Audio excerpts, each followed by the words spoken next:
Get your hands off my father! A 7-year-old girl's scream cut through the chandeliers and champagne glasses of the most exclusive military gala in Washington.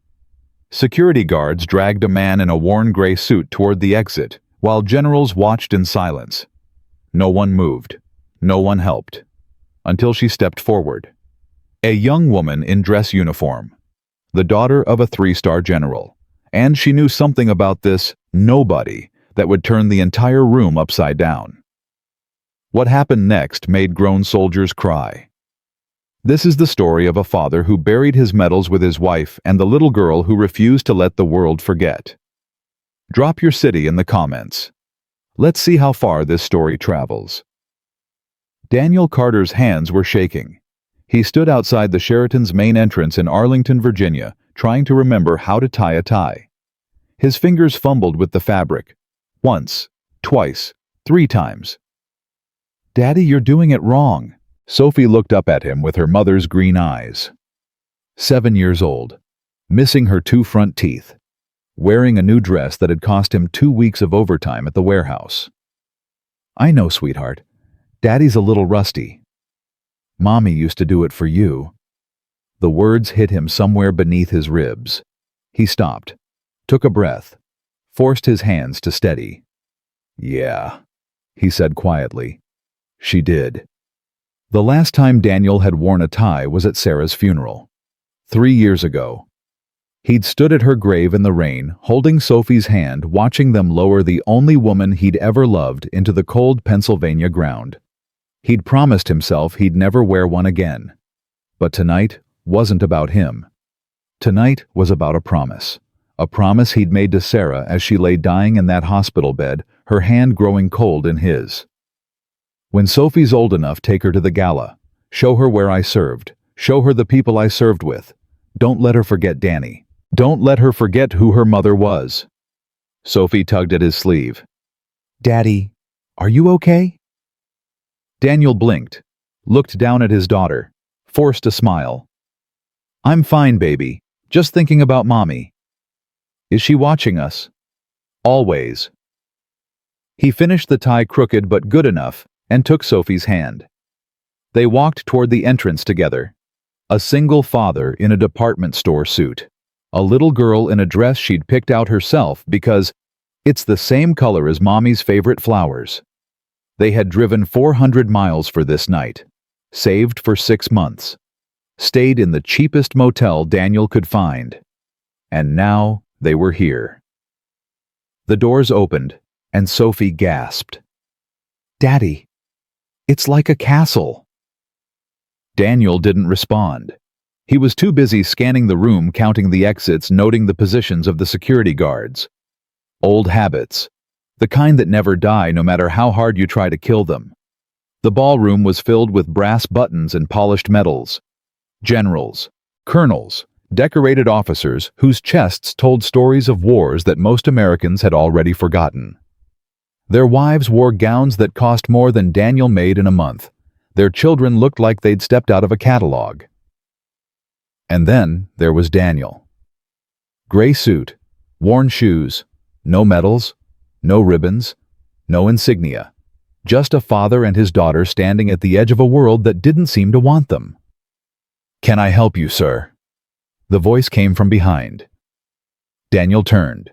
A security guard stood there, tall, broad-shouldered, shaved head that reflected the chandelier light. His name tag read Patterson. His expression suggested Daniel had already committed a crime just by existing. "I'm on the guest list. Daniel Carter. +1. Patterson's eyes performed a surgical scan. Shoes, suit, hands, face. The absence of anything that screamed military or money. "This is a private event. Invitation only." "I have an invitation." Daniel pulled out his phone, showing the email confirmation. "Right here. Daniel Carter, +1 guest." Patterson barely glanced at the screen. "I'm going to need physical documentation, printed invitation, official letterhead." They didn't send anything physical, just the email. "Then I can't verify your identity, sir." Patterson stepped closer. "This gala hosts some of the highest-ranking military officials in the country. We don't take chances." Sophie pressed against Daniel's leg. Her excitement was dissolving. She could feel it, the shift in atmosphere. The way Patterson looked at her father like he was something dirty that needed to be swept away. "Look," Daniel said, keeping his voice level. "I understand you're doing your job, but I'm on the list. If you could just check with your supervisor. The supervisor is occupied with actual guests." The word actual landed like a slap. Daniel felt his jaw tighten, but he didn't react. He'd learned a long time ago that reacting only made things worse. Instead, he placed his hand on Sophie's shoulder and tried again. "Please, I just want to show my daughter where her mother served, that's all. We'll stay in the back. We won't bother anyone." Patterson's expression didn't change. "Sir, I need you to step outside while we verify your information. And if it doesn't verify, then you'll need to leave the premises." A second guard appeared, younger, but with the same suspicious eyes. Together they formed a wall, a barrier between Daniel Carter and the world his wife had given her life to serve. Behind him, Daniel heard the whispers begin. "Who is that?" "Some civilian, apparently." "Can you imagine trying to crash a military gala? Look at how he's dressed. Probably hoping for a free dinner. Security should have caught him at the door. This is embarrassing." Daniel didn't turn around. He didn't defend himself. He'd learned that lesson too. Defending yourself only gave them more ammunition. Instead, he looked down at Sophie. His daughter's lower lip was trembling. "Daddy, are we in trouble?" "No, sweetheart. There's just been a misunderstanding. It'll be okay." But even as he said it, he didn't believe it. The invitation had been arranged by Sarah's former commanding officer, Colonel James Mitchell. The old man had reached out to Daniel a year after Sarah's death, offering to help in any way he could. He'd pulled strings, made calls, promised Daniel that when Sophie was old enough there would always be a place for them at the gala. But Colonel Mitchell had died 6 months ago. Heart attack. Quick and quiet, the way soldiers always hoped to go. And whatever records existed of that arrangement had apparently died with him.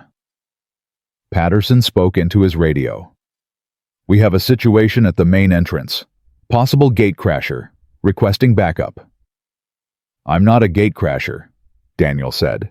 His patience was cracking now. He could feel it. 3 years of silence. 3 years of swallowing his pride. 3 years of being invisible. And now this. "My wife served 20 years in the Army. She died 3 years ago from complications related to her service. This gala is supposed to honor people like her. And I brought our daughter here to see that, to feel connected to her mother's legacy." He paused, took a breath. "That's all I wanted." The words hung in the air. Raw, honest, stripped of everything except pain. For a moment, just a moment, Patterson's expression flickered. Something that might have been doubt, maybe even sympathy. But then the backup arrived. 2 more guards. Same suspicious eyes. Same wall of institutional rejection. The moment passed. "Let's go, sir. We can sort this out in the security office." They grabbed his arms, not rough, but firm. The kind of grip that said, "You're not in charge here." Sophie started to cry. "Don't take my daddy. Please don't take my daddy." The sound of her voice echoed through the ballroom. Conversations stopped. Heads turned. For a few horrible seconds, every eye in the room was fixed on them. The security guards, the generals, the wives in their expensive gowns, the officers with their perfect uniforms, all of them watching a little girl beg for her father, and none of them moving to help.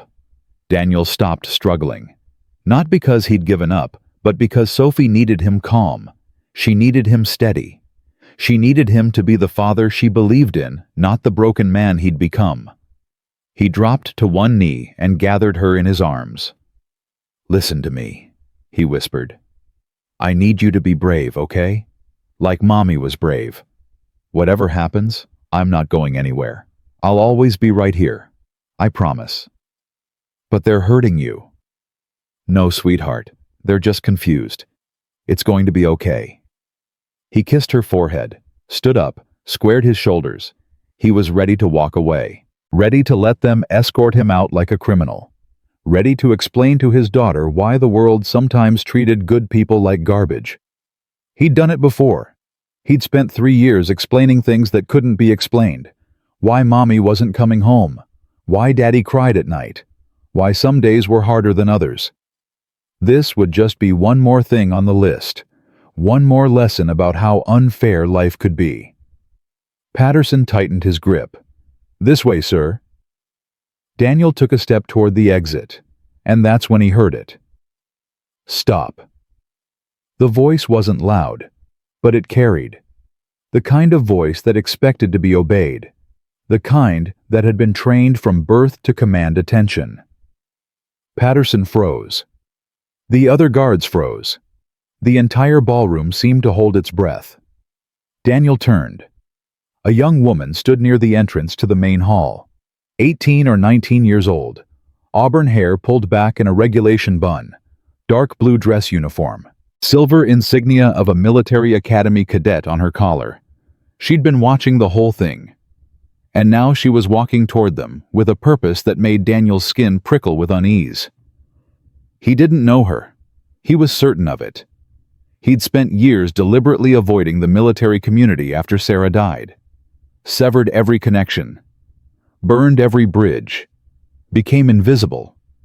But this girl looked at him like she knew exactly who he was. Release him, she said. Immediately. Patterson recovered first. Miss, this is a security matter. Please return to the event. I said release him. Her voice sharpened. The tremor in her hands was visible now. The pulse at her throat. She was nervous, Daniel could see that. Whatever she was about to do scared her almost as much as it scared him. But she didn't back down. This man is not a gatecrasher. He's not a threat. And if you put your hands on him again, you'll answer to my father.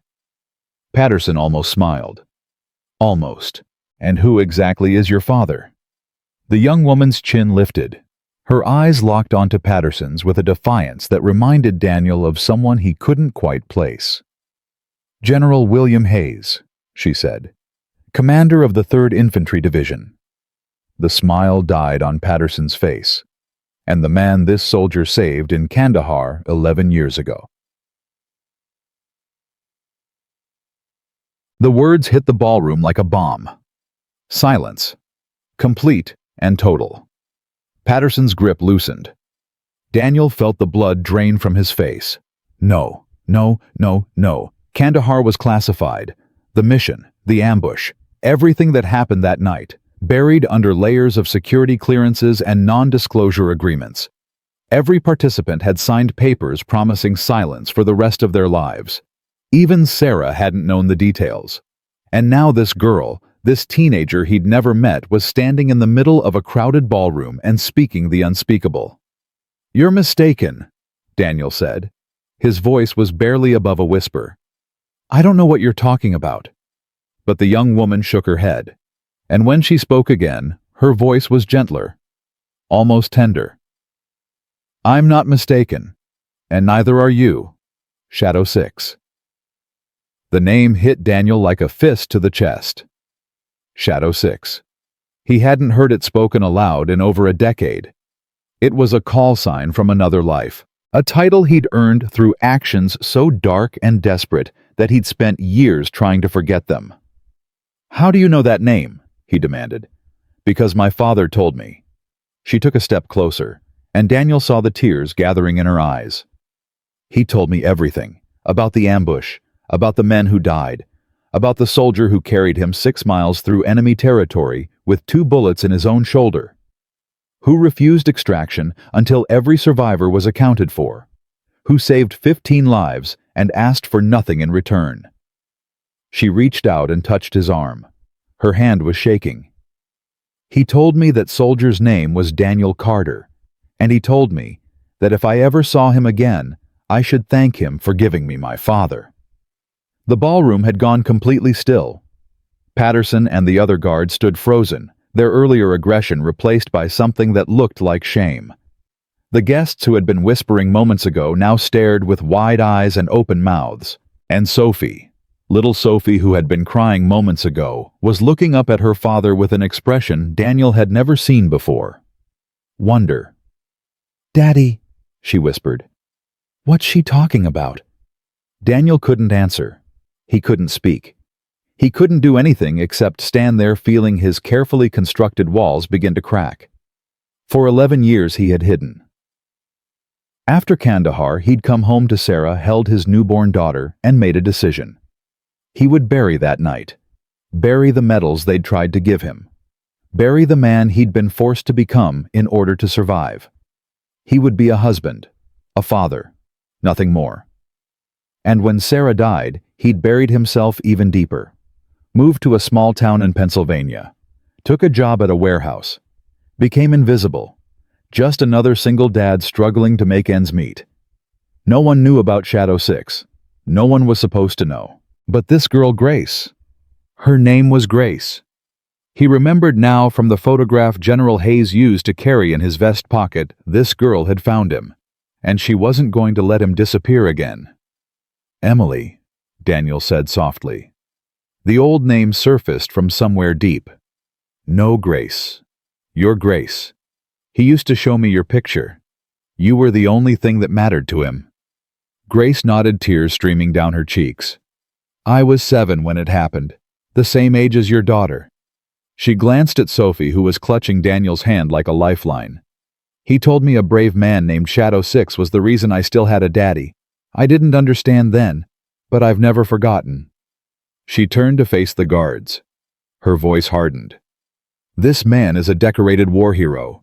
His file is classified because the mission was classified, but that doesn't make his service any less real." Her eyes swept across the crowd. "He belongs at this gala more than half the people in this room, and anyone who says otherwise can take it up with General Hayes directly." Patterson swallowed. Hard. "Miss Hayes, we had no way of knowing." "You had every way of knowing." Grace's voice was like winter ice. "His name was on the guest list. His invitation was valid, but you saw a man who didn't fit your expectations, and you decided he must be a fraud." She stepped closer to Patterson, close enough that he had to look down at her. "That's not security. That's prejudice wearing a uniform." The words landed like grenades in the silent ballroom. Daniel watched as faces flushed with shame. Eyes dropped to the floor. The same people who had dismissed him moments ago suddenly found their champagne glasses extremely fascinating. He should have felt vindicated. He didn't. He felt exposed, raw. Like someone had torn off a bandage he'd spent years applying, revealing wounds that had never healed. "I appreciate what you're doing," he said quietly, placing a hand on Grace's shoulder. "But I didn't come here for recognition. I came for my daughter. That's all." Grace's expression softened. "I know. My father told me that too." She paused. "He told me you refused every medal, every commendation, every opportunity for advancement. You just wanted to go home to your wife." Her voice dropped to barely a whisper. "And he told me about Sarah, about her service, about what happened." She reached out and took his hand. "I'm so sorry, Daniel, for everything." For a long moment, no one spoke. The ballroom remained frozen. Hundreds of guests bearing witness to something none of them understood, but all of them felt. Then Sophie tugged at Daniel's sleeve. "Daddy." Her tear-stained face was full of questions. "What's she talking about? What's a Shadow 6? Daniel knelt down to meet his daughter's eyes. Sarah's eyes. The only piece of his wife he had left. "It's a name from a long time ago, sweetheart. From before you were born." "Were you a soldier like Mommy?" The question was so simple, so innocent, but the answer was anything but. "Yes," Daniel said finally. "For a little while." Sophie considered this, processing, trying to fit this new information into the picture of her father she'd been building for 7 years. "Did you do brave things?" Daniel's throat tightened. I did what I had to do, baby. That's all. But that lady said you saved people. Yes. I helped some people who were hurt. Like a superhero. Daniel almost smiled. Almost. Not like a superhero. Superheroes don't get scared. I was scared all the time. Sophie reached up and touched his face with her small hand. Mommy said being brave means being scared, but doing it anyway. The words hit Daniel harder than any bullet ever had. Because Sarah had said that. She'd said it to Sophie 100 times. About getting shots at the doctor. About the first day of school. About sleeping without a nightlight. Being brave means being scared, but doing it anyway. And now his daughter was throwing his wife's words back at him. Yeah, Daniel whispered. Yeah, Mommy was right about that. He stood, looked at Grace, looked at the crowd still watching in stunned silence. He didn't know what to do. For 11 years he'd had a plan. Stay invisible. Raise Sophie. Survive until tomorrow. Repeat. But now the plan was gone. Blown apart by a teenage girl with her father's courage and her own kind of bravery. Please stay, Grace said. The gala hasn't even started yet, and I know for a fact that you're supposed to be here. She paused. My father would want you to stay. He's been trying to find you for years. Daniel hesitated. The last thing he wanted was to become the center of attention, to have his past paraded before a room full of strangers, to answer questions he'd spent a decade avoiding. But then he looked at Sophie, his daughter whose eyes were still wide with wonder despite everything. His daughter who was holding his hand like she'd never let go. His daughter who was looking at him like he was exactly the hero he'd always told her he wasn't. And he remembered why he'd come. Not for himself. Never for himself. For Sarah. For the promise he'd made as she lay dying. Show her where I served. Show her the people I served with. Don't let her forget. Okay, Daniel said quietly. We'll stay. Patterson stepped forward. His entire demeanor had changed. The suspicion was gone. The aggression was gone.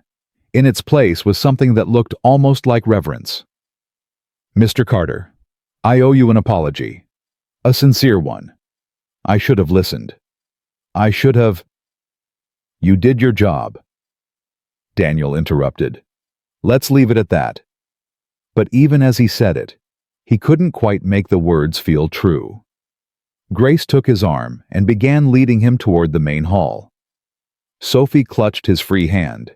Behind them, the ballroom buzzed with whispers, but they were different whispers now. Did you hear what she said? Shadow 6. I've heard that name before. Kandahar. That was the ambush that almost killed Hayes. That man carried him 6 miles, with 2 bullets in his shoulder. My God. Daniel kept walking, one foot in front of the other. The way he'd walked through that desert 11 years ago. The way he'd walked through Sarah's funeral. The way he'd walked through every single day since. He didn't look back. He didn't have to. The past had finally caught up with him. And for better or worse, there was no escaping it now. The ballroom opened before them like a world Daniel had spent 11 years trying to forget. Grace guided him through the crowd, her hand still on his arm, steady and sure. Sophie walked on his other side, her small fingers wrapped around his. She hadn't stopped staring at him since Grace's revelation, and Daniel could feel the questions building inside her like water behind a dam. He wasn't ready to answer them. He wasn't sure he'd ever be ready. Daniel.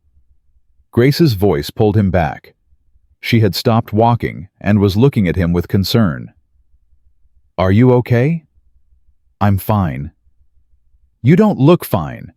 You look like you're about to pass out. Daniel forced a smile. I've looked worse. Trust me. I do trust you. That's kind of the point. Before Daniel could respond, a voice cut through the ambient noise of the ballroom.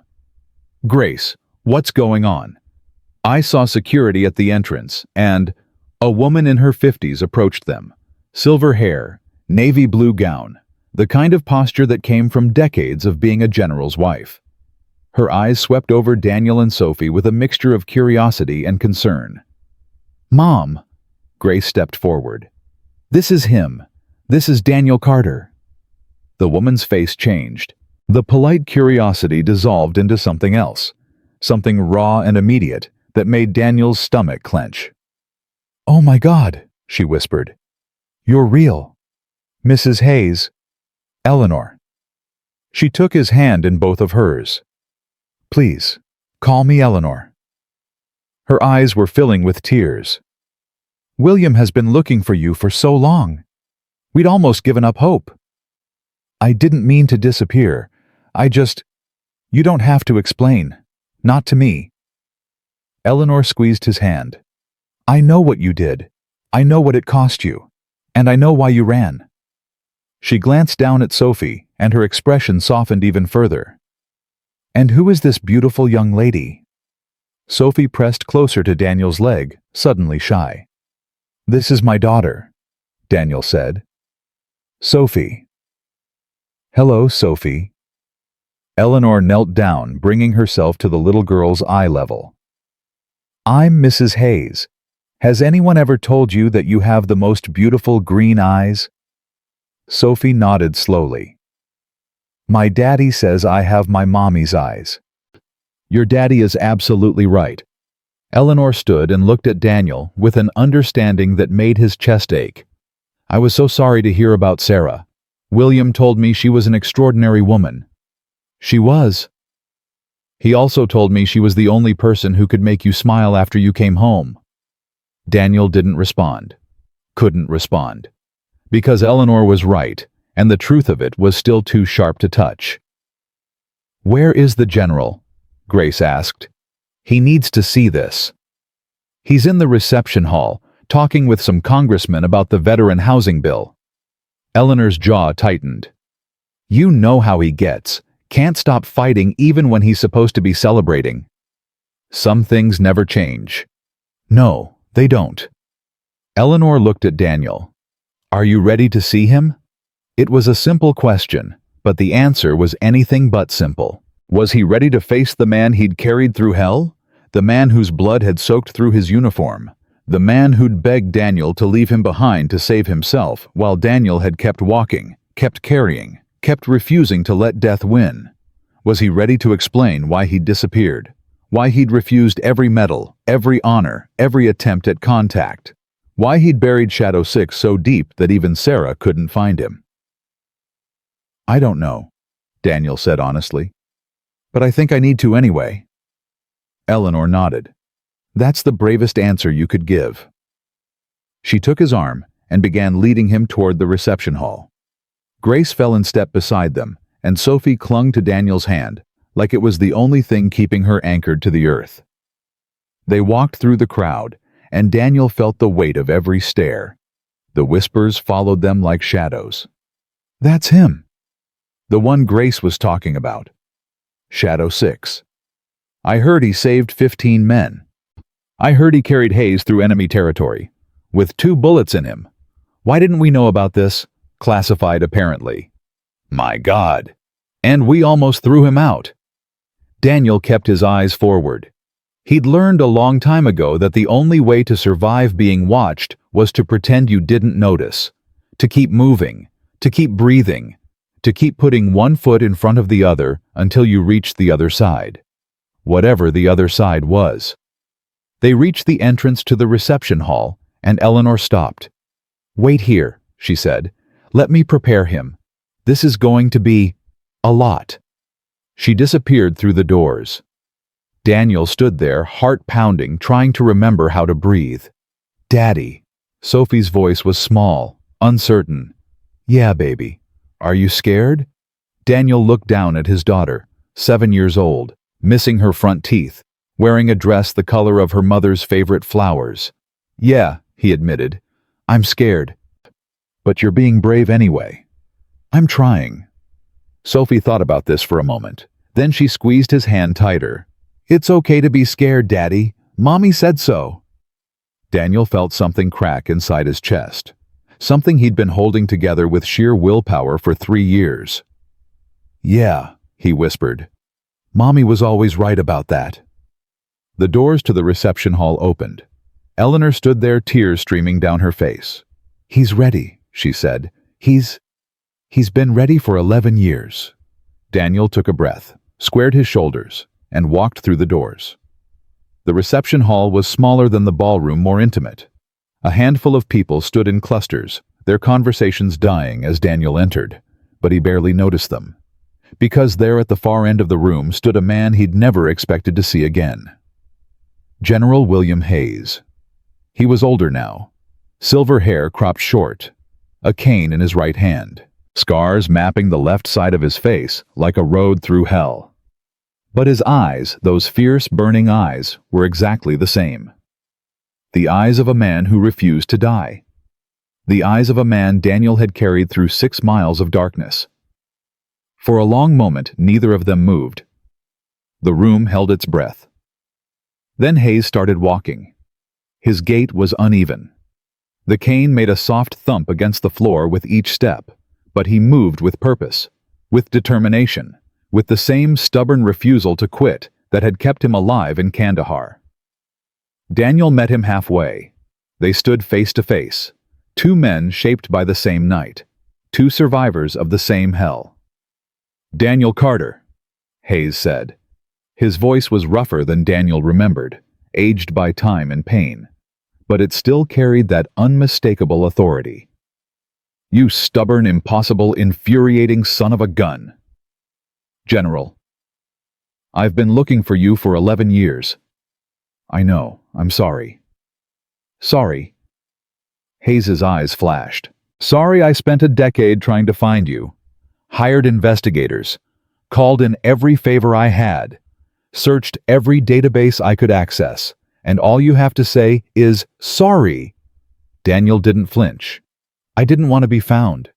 Why? Because I wasn't the man you thought I was. Bullshit. The word cracked through the room like a gunshot. Several guests flinched. Eleanor covered her mouth with her hand. But Hayes wasn't finished. You carried me 6 miles through enemy territory, with 2 bullets in your shoulder. You refused morphine because you said you needed to stay sharp. You tied your own tourniquet with your teeth because both your arms were busy carrying my sorry carcass. He stepped closer, close enough that Daniel could see the tears gathering in the old warrior's eyes. You saved 15 lives that night. 15 families who still have their fathers, their sons, their brothers, because of you, because you refused to leave anyone behind. I left people behind. Daniel's voice was barely a whisper. I couldn't save everyone. I couldn't. You saved everyone you could. That's all any of us can do. It wasn't enough. It was enough for me. Hayes's voice cracked. It was enough for my daughter, for my wife, for the grandchildren I never would have met if you'd left me in that desert. He reached out and gripped Daniel's shoulder, the same shoulder that still bore the scars of that night. You gave me my life, Daniel. You gave me everything. And then you disappeared like smoke, like a ghost. That's what I was trained to be. No, that's what you chose to become. Hayes's grip tightened. But you're not a ghost. You're not Shadow 6. You're a man, a father, a husband. He paused. A hero. Daniel shook his head. I'm not a hero. Heroes don't run away. You didn't run away. You went home. To your wife. To your daughter. You chose family over glory. Love over medals. Hayes's voice softened. That's not running. That's the bravest thing I've ever seen anyone do. Daniel couldn't speak. The words were stuck somewhere in his chest, trapped behind years of silence and grief and guilt. I heard about Sarah, Hayes continued. About what happened, about how hard you fought to save her. He paused. I also heard that you were with her until the end, that you held her hand while she let go. I couldn't save her. Daniel's voice broke. I could save 15 soldiers in a desert, but I couldn't save my own wife. Some battles can't be won, son, no matter how hard we fight. Then what's the point? What's the point of any of it? Hayes was quiet for a moment. Then he turned and looked at Sophie, who was standing by the door with Grace watching with wide, uncertain eyes. She's the point, Hayes said. That little girl right there. She's the reason for everything. Daniel followed his gaze, looked at his daughter, saw Sarah's eyes staring back at him. She's why you fought in Kandahar, why you came home, why you got up every morning after Sarah died, even when you didn't want to. Hayes turned back to Daniel. She's why you're still standing. I almost didn't bring her tonight. I almost decided it wasn't worth the trouble. But you did bring her. Because you made a promise to Sarah, and you never break your promises. Daniel stared at the old general. How do you know that? Because Sarah told me. The words hit Daniel like a physical blow. What? Hayes reached into his pocket. His hand trembled slightly as he withdrew something small and metallic, something that caught the light and sparkled like a captured star. She found me, Hayes said, about 6 months before she passed. Tracked me down through channels I didn't even know existed. Said she'd noticed your nightmares, your scars, the way you flinched at loud noises and couldn't sleep through the night. Daniel's legs felt weak. She wanted to know what had happened to her husband. She wanted to understand why you carried so much darkness inside you. You told her, I told her everything, the ambush, the deaths, what you did to save us, what it cost you. Hayes paused. Do you know what she said when I finished? Daniel shook his head. She said, that sounds exactly like the man I married, the man who would burn himself to ash to keep someone else warm. Daniel closed his eyes. He could hear Sarah's voice saying those words, could picture the expression on her face, the love and the sadness and the fierce protective pride. She asked me to make this, Hayes said. He pressed the object into Daniel's hand. It was a military dog tag, but not an ordinary one. On one side, Sarah's name and service number were engraved in precise lettering. On the other, a message in smaller script. For my Sophie. Your daddy is the bravest man I've ever known. Never let anyone tell you otherwise. Love, Mommy. Daniel's vision blurred. She wanted Sophie to have it when she was old enough, Hayes continued. She wanted your daughter to know who her father really was, to understand that your silence wasn't shame. It was sacrifice. She knew, Daniel whispered. All along she knew everything. She knew, and she loved you even more because of it. Daniel stood there holding the dog tag, feeling his carefully constructed walls crumble to dust. Sarah had known. She'd known about Kandahar, about Shadow 6, about the blood on his hands and the screams in his nightmares. She'd known everything he'd tried so desperately to hide from her. And instead of being angry, instead of demanding explanations, she'd quietly, secretly made sure their daughter would someday learn the truth. She didn't want you to carry this alone, Hayes said gently. She wanted Sophie to share it with you, to be proud of it. Daniel looked up. Tears were streaming down his face now, and he didn't try to stop them. I don't know how to be the man she wanted me to be. You already are. Hayes placed his hand on Daniel's shoulder. You've been that man every single day since you came home. Every time you held Sophie. Every time you told her stories about her mother. Every time you got up in the morning, even when the darkness was trying to pull you under. He paused. That's what heroes do, Daniel. Not the medals, not the glory, just showing up. Every single day, no matter how hard it gets. Daniel looked across the room at Sophie. His daughter was watching him with those green eyes, Sarah's eyes. And on her face was an expression he'd never seen before. Pride. Pure, uncomplicated pride. Daddy. Her small voice cut through the silence of the room. Yeah, baby. Can I come over there? Daniel nodded. Couldn't speak, just opened his arms. Sophie ran to him. She crashed into his chest with the full force of a 7-year-old's love, wrapping her arms around his neck and holding on like she'd never let go. "I love you, Daddy." "I love you too, sweetheart. More than anything in the world." "Is that from Mommy?" Daniel looked at the dog tag still clutched in his hand. "Yeah, it's from Mommy." "Can I see it?"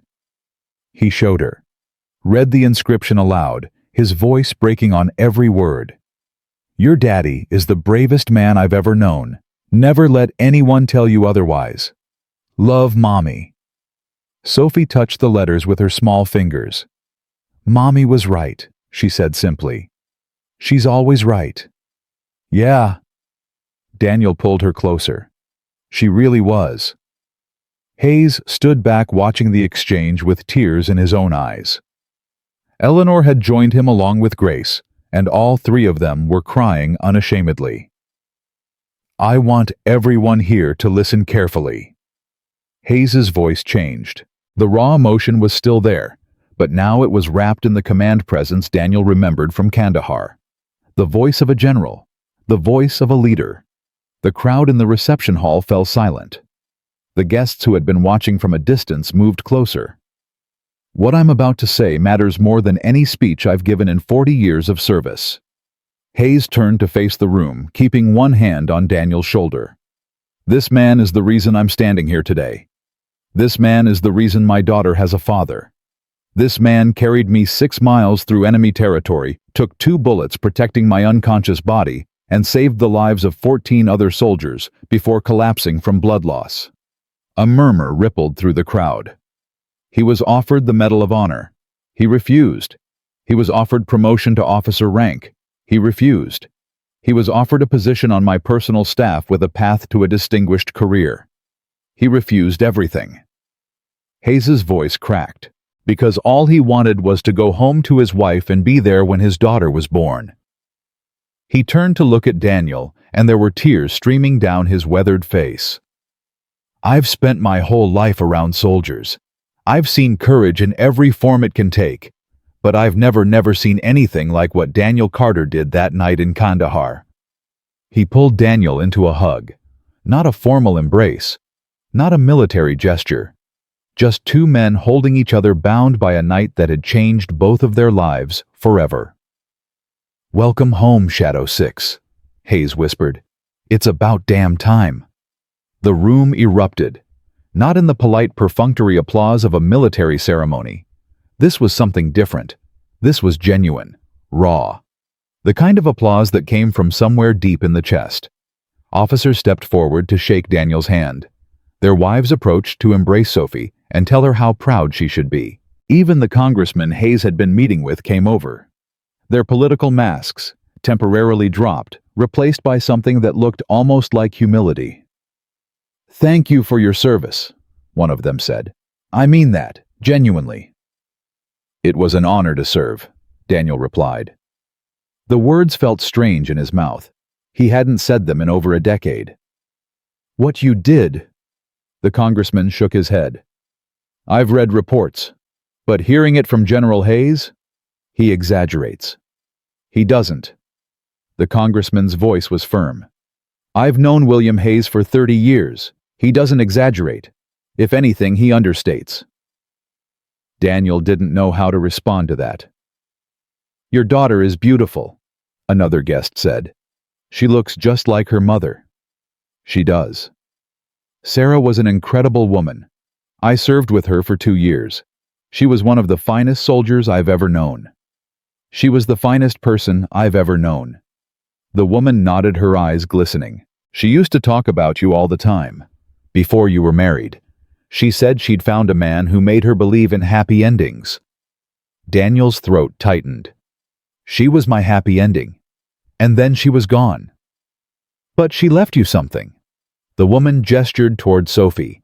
"She left you the best part of both of you." Daniel looked at his daughter, who was now being fussed over by Eleanor and Grace. Sophie was smiling, really smiling for the first time since they'd arrived. "Yeah," he said softly. "She did."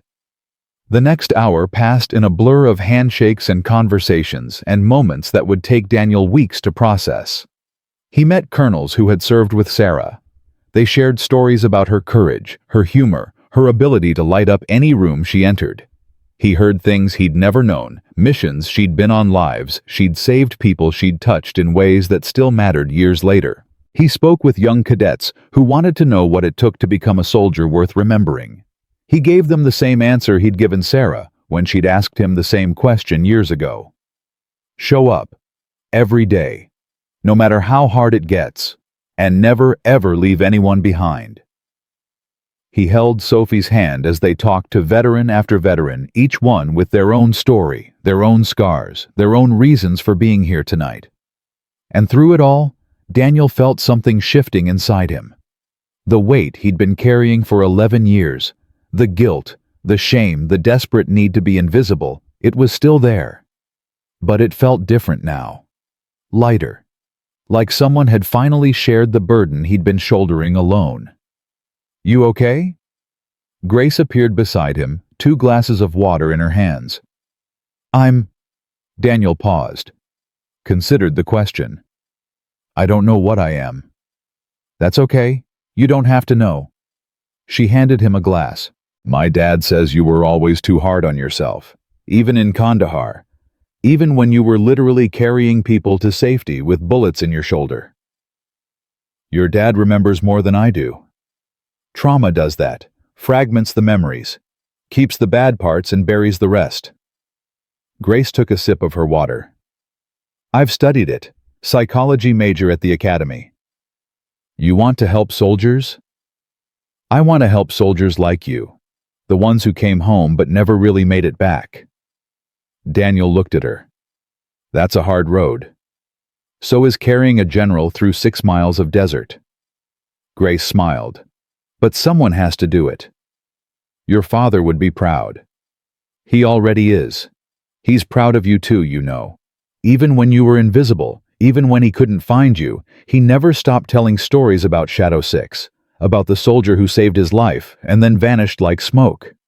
I didn't vanish. I just tried to become someone else. Daniel didn't answer, because Grace was right. That's exactly what he'd done. You can't outrun who you are, Daniel. Trust me. I've watched my father try for years. The war follows you. The ghosts follow you. The only thing you can do is learn to walk beside them. When did you get so wise? When I was 7. When I found out a stranger had saved my father's life. Grace's voice softened. You've been my hero since before I knew your name. Now I finally get to tell you that. Daniel didn't know what to say. He didn't have to say anything. Because at that moment Sophie appeared at his side, tugging at his jacket. Daddy. Daddy. Yeah, sweetheart. There's a wall, with names on it, and the lady said Mommy's name is on the wall. Daniel felt his heart stop. What? Eleanor approached her, expression gentle but purposeful. There's a memorial wall in the main hall. Names of fallen soldiers from the past decade. William added Sarah's name years ago after he found out what happened. He wanted her service to be remembered, even if he couldn't find you to tell you. Daniel stared at her. He did that? He did a lot of things. Founded a scholarship in her name. Wrote letters to every member of Congress advocating for better support for veteran families. Made sure her sacrifice would never be forgotten. Daniel turned to look at Hayes, who was across the room deep in conversation with another officer. As if sensing the attention, the general looked up. Their eyes met. Hayes nodded.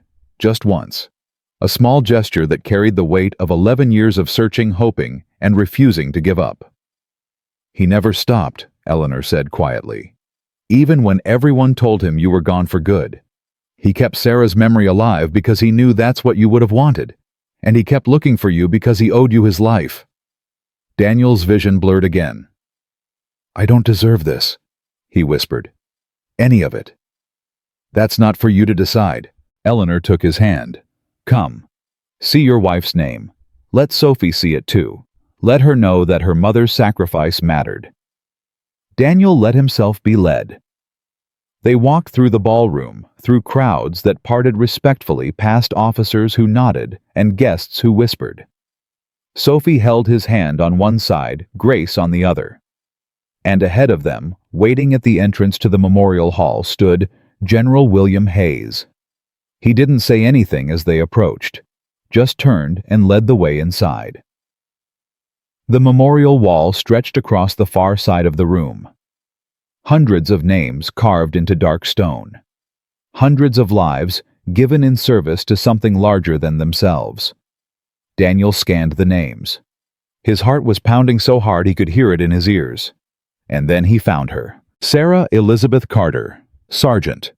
First class, 20 years of distinguished service. Beloved wife and mother. The bravest hearts never stop fighting. Daniel stood there staring at his wife's name carved in stone.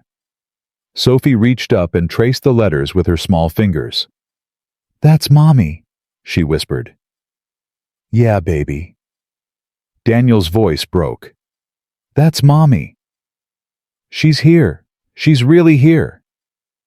She's always here. She's always with us."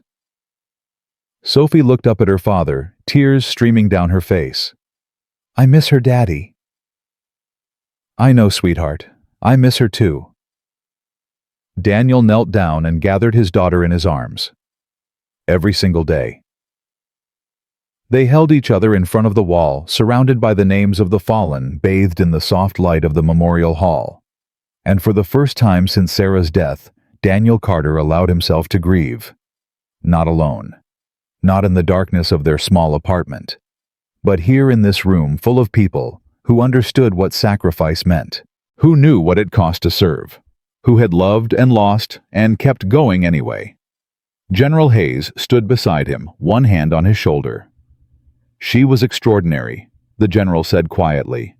"I never met her in person, but I know she was extraordinary because she loved you. And anyone who could see the good in Shadow 6, anyone who could reach through the darkness and find the man underneath must have been something special." Daniel nodded, couldn't speak.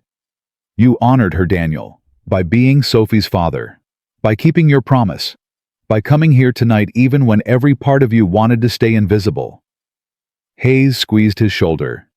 "She would be so proud of you, both of you."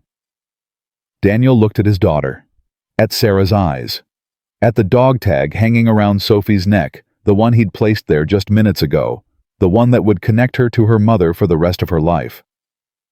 "I hope so," he said. "God, I hope so."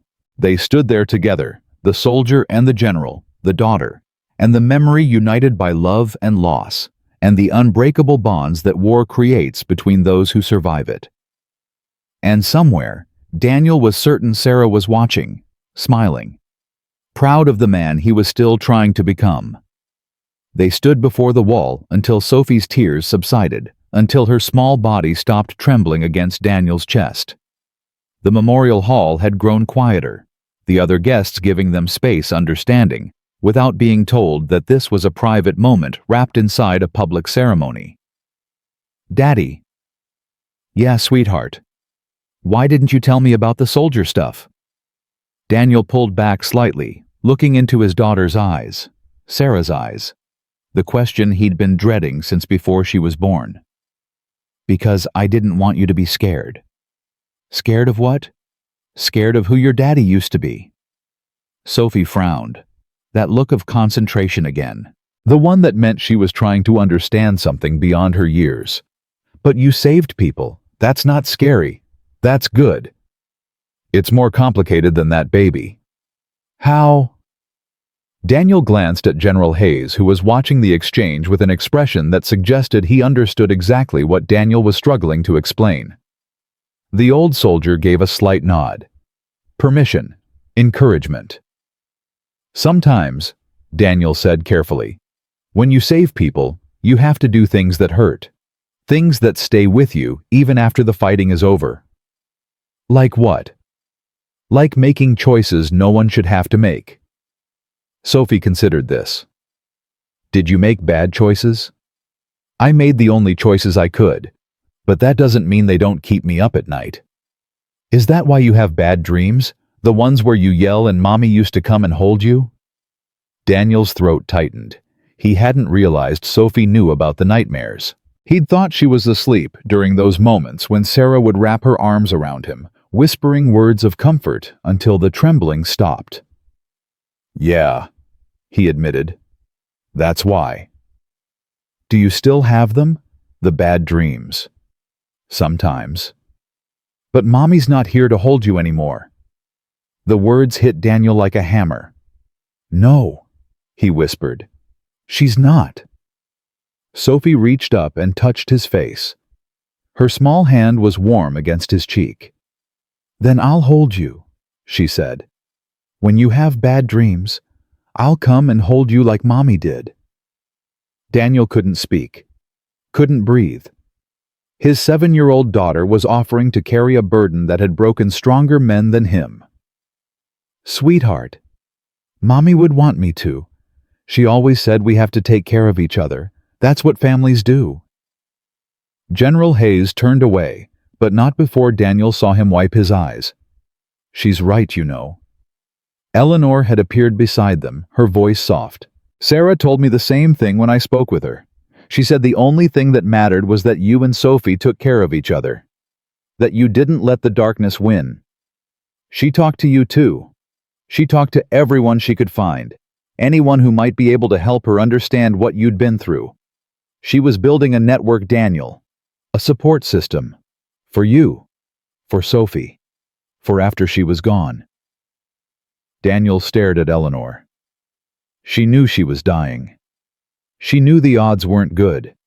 The experimental treatment was a long shot, and she wanted to be prepared. Eleanor's eyes glistened. She spent her last months making sure you wouldn't be alone, even though you'd spent years trying to be exactly that. I didn't want to burden her. She was fighting her own battle. And you were fighting yours, separately, when you could have been fighting together. The words stung because they were true. Daniel had spent his marriage trying to protect Sarah from his darkness, hiding the nightmares, burying the memories, pretending that Shadow 6 was someone else, someone who had nothing to do with the husband and father who came home every night. But Sarah had known. She'd always known. And instead of confronting him, instead of demanding the truth, she'd quietly, patiently worked to build bridges between Daniel and the world he'd abandoned. She loved you more than you know, Eleanor said. More than you let yourself believe. I let her down. No, you loved her the best way you knew how. It wasn't perfect, but it was real. Eleanor squeezed his arm. And now you have a chance to do better. With Sophie. With yourself. With everyone you've been pushing away for 11 years. Before Daniel could respond, a commotion at the entrance drew everyone's attention. Patterson, the security guard, who had tried to throw them out, was pushing through the crowd, his face red with exertion. General Hayes, sir. There's a situation. Hayes straightened his command presence, snapping into place like a switch being thrown. What kind of situation? Some of the guests, they're asking questions. About Mr. Carter. About Kandahar. Patterson's eyes flicked to Daniel. There's a congressman. Says he wants the mission declassified. Says the public has a right to know about soldiers like Shadow 6. Hayes's expression hardened. Which congressman? Morrison. The one from the Armed Services Committee. Damn it. Hayes turned to Daniel. Morrison has been pushing for transparency on classified operations for years. Uses it as a political platform. If he gets his hooks into this. My cover gets blown, Daniel finished. Everything I did to protect Sophie to stay invisible. It all goes away. Worse than that. Every operative who worked with you, every asset we developed, every mission that's still ongoing, it could all be compromised. Daniel felt the walls closing in. The very thing he'd feared, the very reason he'd spent 11 years hiding, was happening, and there was nothing he could do to stop it. Where is Morrison now? Main ballroom. He's giving an impromptu speech, talking about hidden heroes and government secrecy. Patterson looked uncomfortable. He's using you as an example, sir. without naming you, but everyone knows who he's talking about." Hayes swore under his breath. "Stay here," he told Daniel. "Keep Sophie safe. I'll handle Morrison." "General, this is my fight. I'm the one who told Grace the story. I'm the one who started this." Hayes's jaw tightened. "Let me finish it." He strode toward the door, Eleanor falling into step beside him. Patterson hurried after them, leaving Daniel alone with Sophie and Grace. "What's happening?" Sophie asked. "Why did everyone leave?" "There's a problem, sweetheart. Some people want to tell everyone about what your daddy did, and that could be dangerous." "Why is it dangerous?" "Because sometimes secrets protect people, and if those secrets get out, bad things can happen." Sophie's brow furrowed. "But secrets are bad. Mommy always said we shouldn't keep secrets." "Most secrets are bad, but some secrets keep people safe. Your daddy had to keep secrets so that bad people couldn't hurt the good people we were trying to help." "That's confusing." "I know, baby. I know." Grace stepped forward. "I can stay with Sophie if you need to go help my father." Daniel hesitated. Every instinct screamed at him to stay with his daughter to protect her from whatever was coming. But he also knew that if Morrison succeeded, if the details of Kandahar became public, Sophie's life would never be the same. Reporters, cameras, questions she was too young to answer. He'd seen it happen to other soldiers' families. The invasion of privacy. The constant scrutiny. The way the media chewed people up and spit them out, leaving nothing but bones and regret. "Please, Daddy." Sophie grabbed his hand. "Go help the general. I'll be okay. Grace will take care of me." "Sophie, you saved her daddy. Now you have to save him again." Sophie's eyes were fierce. Sarah's eyes. Sarah's determination. "That's what heroes do." Daniel knelt down and pulled his daughter into a hug. "When did you get so brave?" "I learned from watching you." He kissed her forehead and stood, looked at Grace. "Don't let her out of your sight." "I won't. I promise." Daniel nodded once and headed for the ballroom. The crowd had gathered in a semicircle, all attention focused on a man standing near the stage. Congressman Morrison was in his 60s, silver-haired with the practiced smile of a career politician, and eyes that calculated every word for maximum impact. "And what I'm asking is simple," Morrison was saying. "Transparency. Accountability. The American people deserve to know the names of the heroes who serve in the shadows. They deserve to honor these men and women openly, not through whispered rumors and classified files." Murmurs of agreement rippled through some sections of the crowd. Others looked uncomfortable, glancing toward General Hayes, who stood at the edge of the gathering with barely contained fury. "Congressman?" Hayes said, his voice cutting through the noise. "With all due respect, you don't understand what you're asking for." Morrison turned his smile never wavering.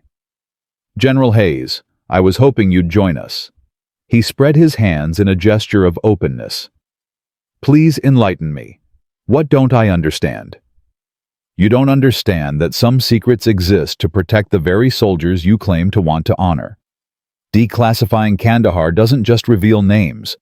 It exposes networks, compromises ongoing operations, puts lives at risk." That's what the military always says, lives at risk. National security. It's become a convenient excuse to avoid accountability. It's not an excuse, it's reality. Then let the American people decide what's real and what's excuse. Morrison's voice rose, playing to the crowd.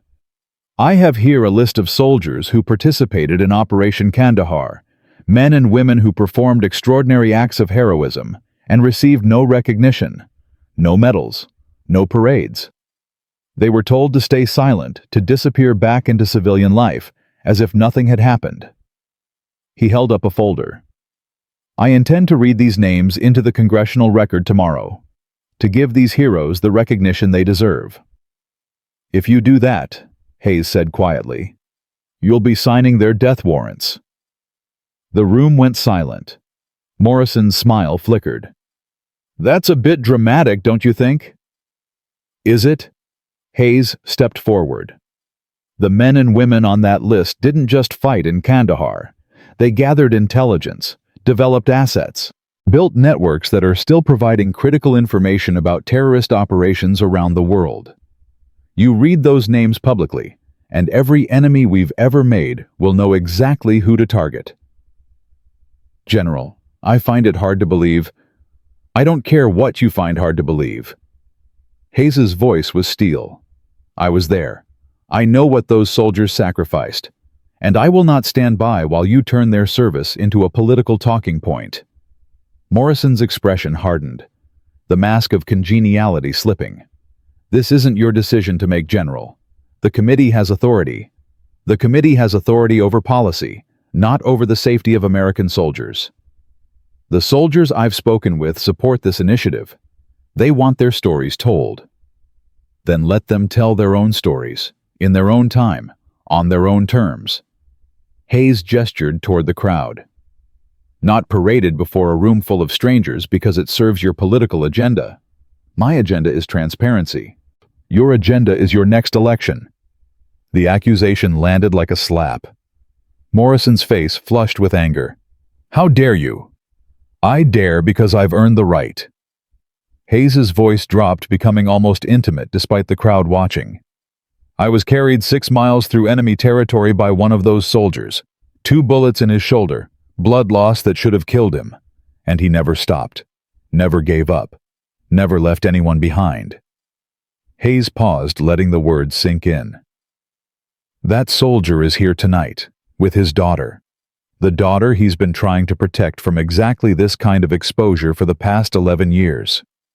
Heads turned, eyes searched the crowd. Daniel felt the attention shift toward him, felt the weight of hundreds of stares. He didn't ask for recognition, Hayes continued. He didn't want medals or parades or his name in any record. He just wanted to go home to his family, to be a husband and a father, to live a quiet life after giving everything he had in service to this country. Morrison's jaw tightened. One soldier's preference doesn't override the public interest. The public interest. Hayes laughed, but there was no humor in it. You want to know what the public interest is? It's soldiers coming home alive. It's families staying safe. It's children growing up without having to look over their shoulders because their father's name appeared on some congressman's grandstanding list. I resent. Resent all you want. But if you read those names tomorrow, you won't just be exposing soldiers. You'll be putting targets on the backs of their wives, their children, their parents. Hayes stepped even closer.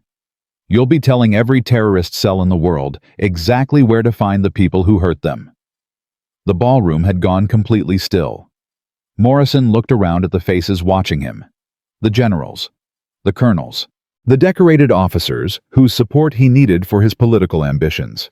And in their eyes, he saw something he hadn't expected. Anger, not at Hayes, at him. Perhaps, Morrison said slowly, we should table this discussion for another time. Perhaps we should. Morrison nodded stiffly, tucked the folder under his arm, and retreated toward the exit.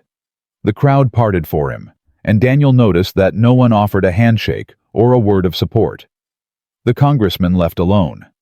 Hayes watched him go, then turned and found Daniel in the crowd. Their eyes met. It's not over, Hayes said quietly, walking toward him.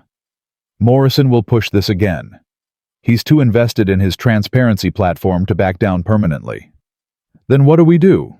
We give him something else, a different story, one that satisfies his need for a hero without exposing anyone who doesn't want to be exposed. What kind of story? Hayes was quiet for a moment. Then he sighed. Mine. Daniel stared at him. General, I'm retired. My service is a matter of public record, and I've already been honored more times than any one man deserves. Hayes placed a hand on Daniel's shoulder. Morrison wants a hero he can parade in front of cameras. I'll give him one, just not the one he was looking for. You do that for me. I do a lot more than that. Hayes's grip tightened. You saved my life, Daniel. You gave me everything I have, my daughter, my grandchildren, 30 more years of sunrises. His voice cracked. There's nothing I wouldn't do to repay that. Daniel didn't know what to say. For 11 years he'd convinced himself that the sacrifice in Kandahar was a burden he carried alone, that no one else remembered, that no one else cared. But Hayes remembered. Hayes cared. And Hayes was willing to sacrifice his own privacy to protect the man who had saved him. I don't deserve this, Daniel said. Stop saying that. Hayes's voice was sharp. Stop believing it. You deserve everything, Daniel. Everything this country can offer. The fact that you don't want it doesn't make you less worthy. It makes you more. I just wanted to show Sophie where her mother served. And you did. You brought her here. You showed her this world. And now she's seen something even more important than memorial walls and dress uniforms. Hayes smiled. She's seen who her father really is.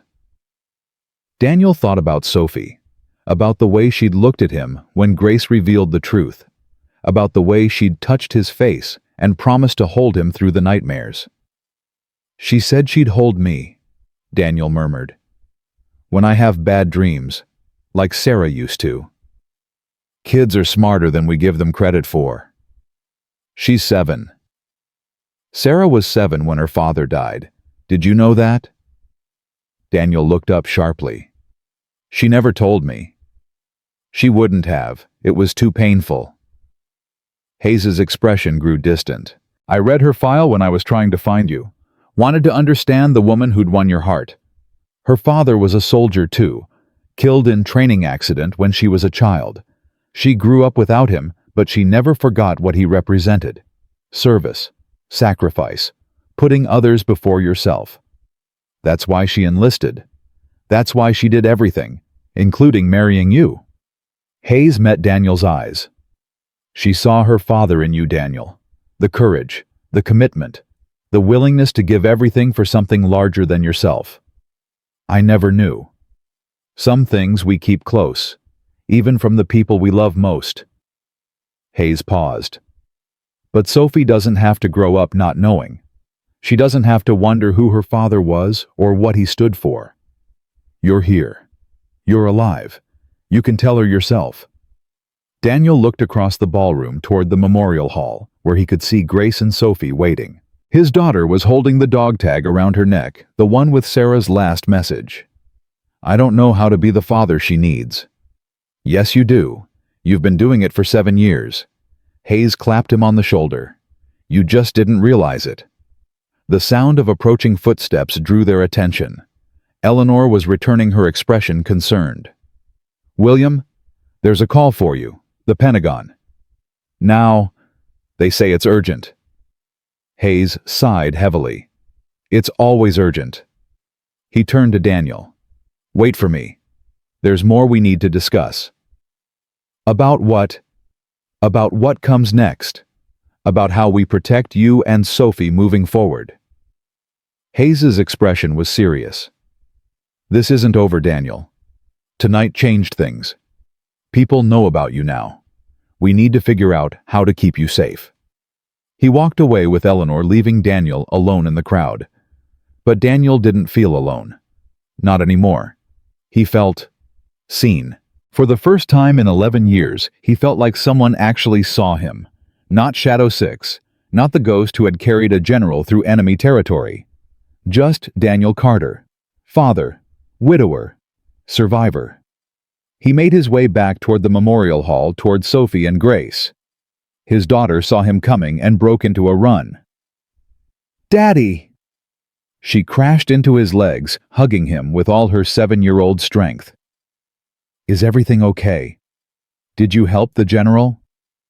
Everything's okay, sweetheart. The general helped himself. Did the bad man go away? For now. Sophie looked up at him with those green eyes, Sarah's eyes. Daddy. Yeah, baby. I'm glad you're a hero, even if you didn't want to tell me. Daniel knelt down to meet her gaze. I'm not a hero, Sophie. I'm just a man who loves his daughter very much. That's what heroes are, Sophie said simply. People who love very much. Daniel felt the last of his walls crumble. He'd spent 11 years hiding, running, pretending to be something he wasn't.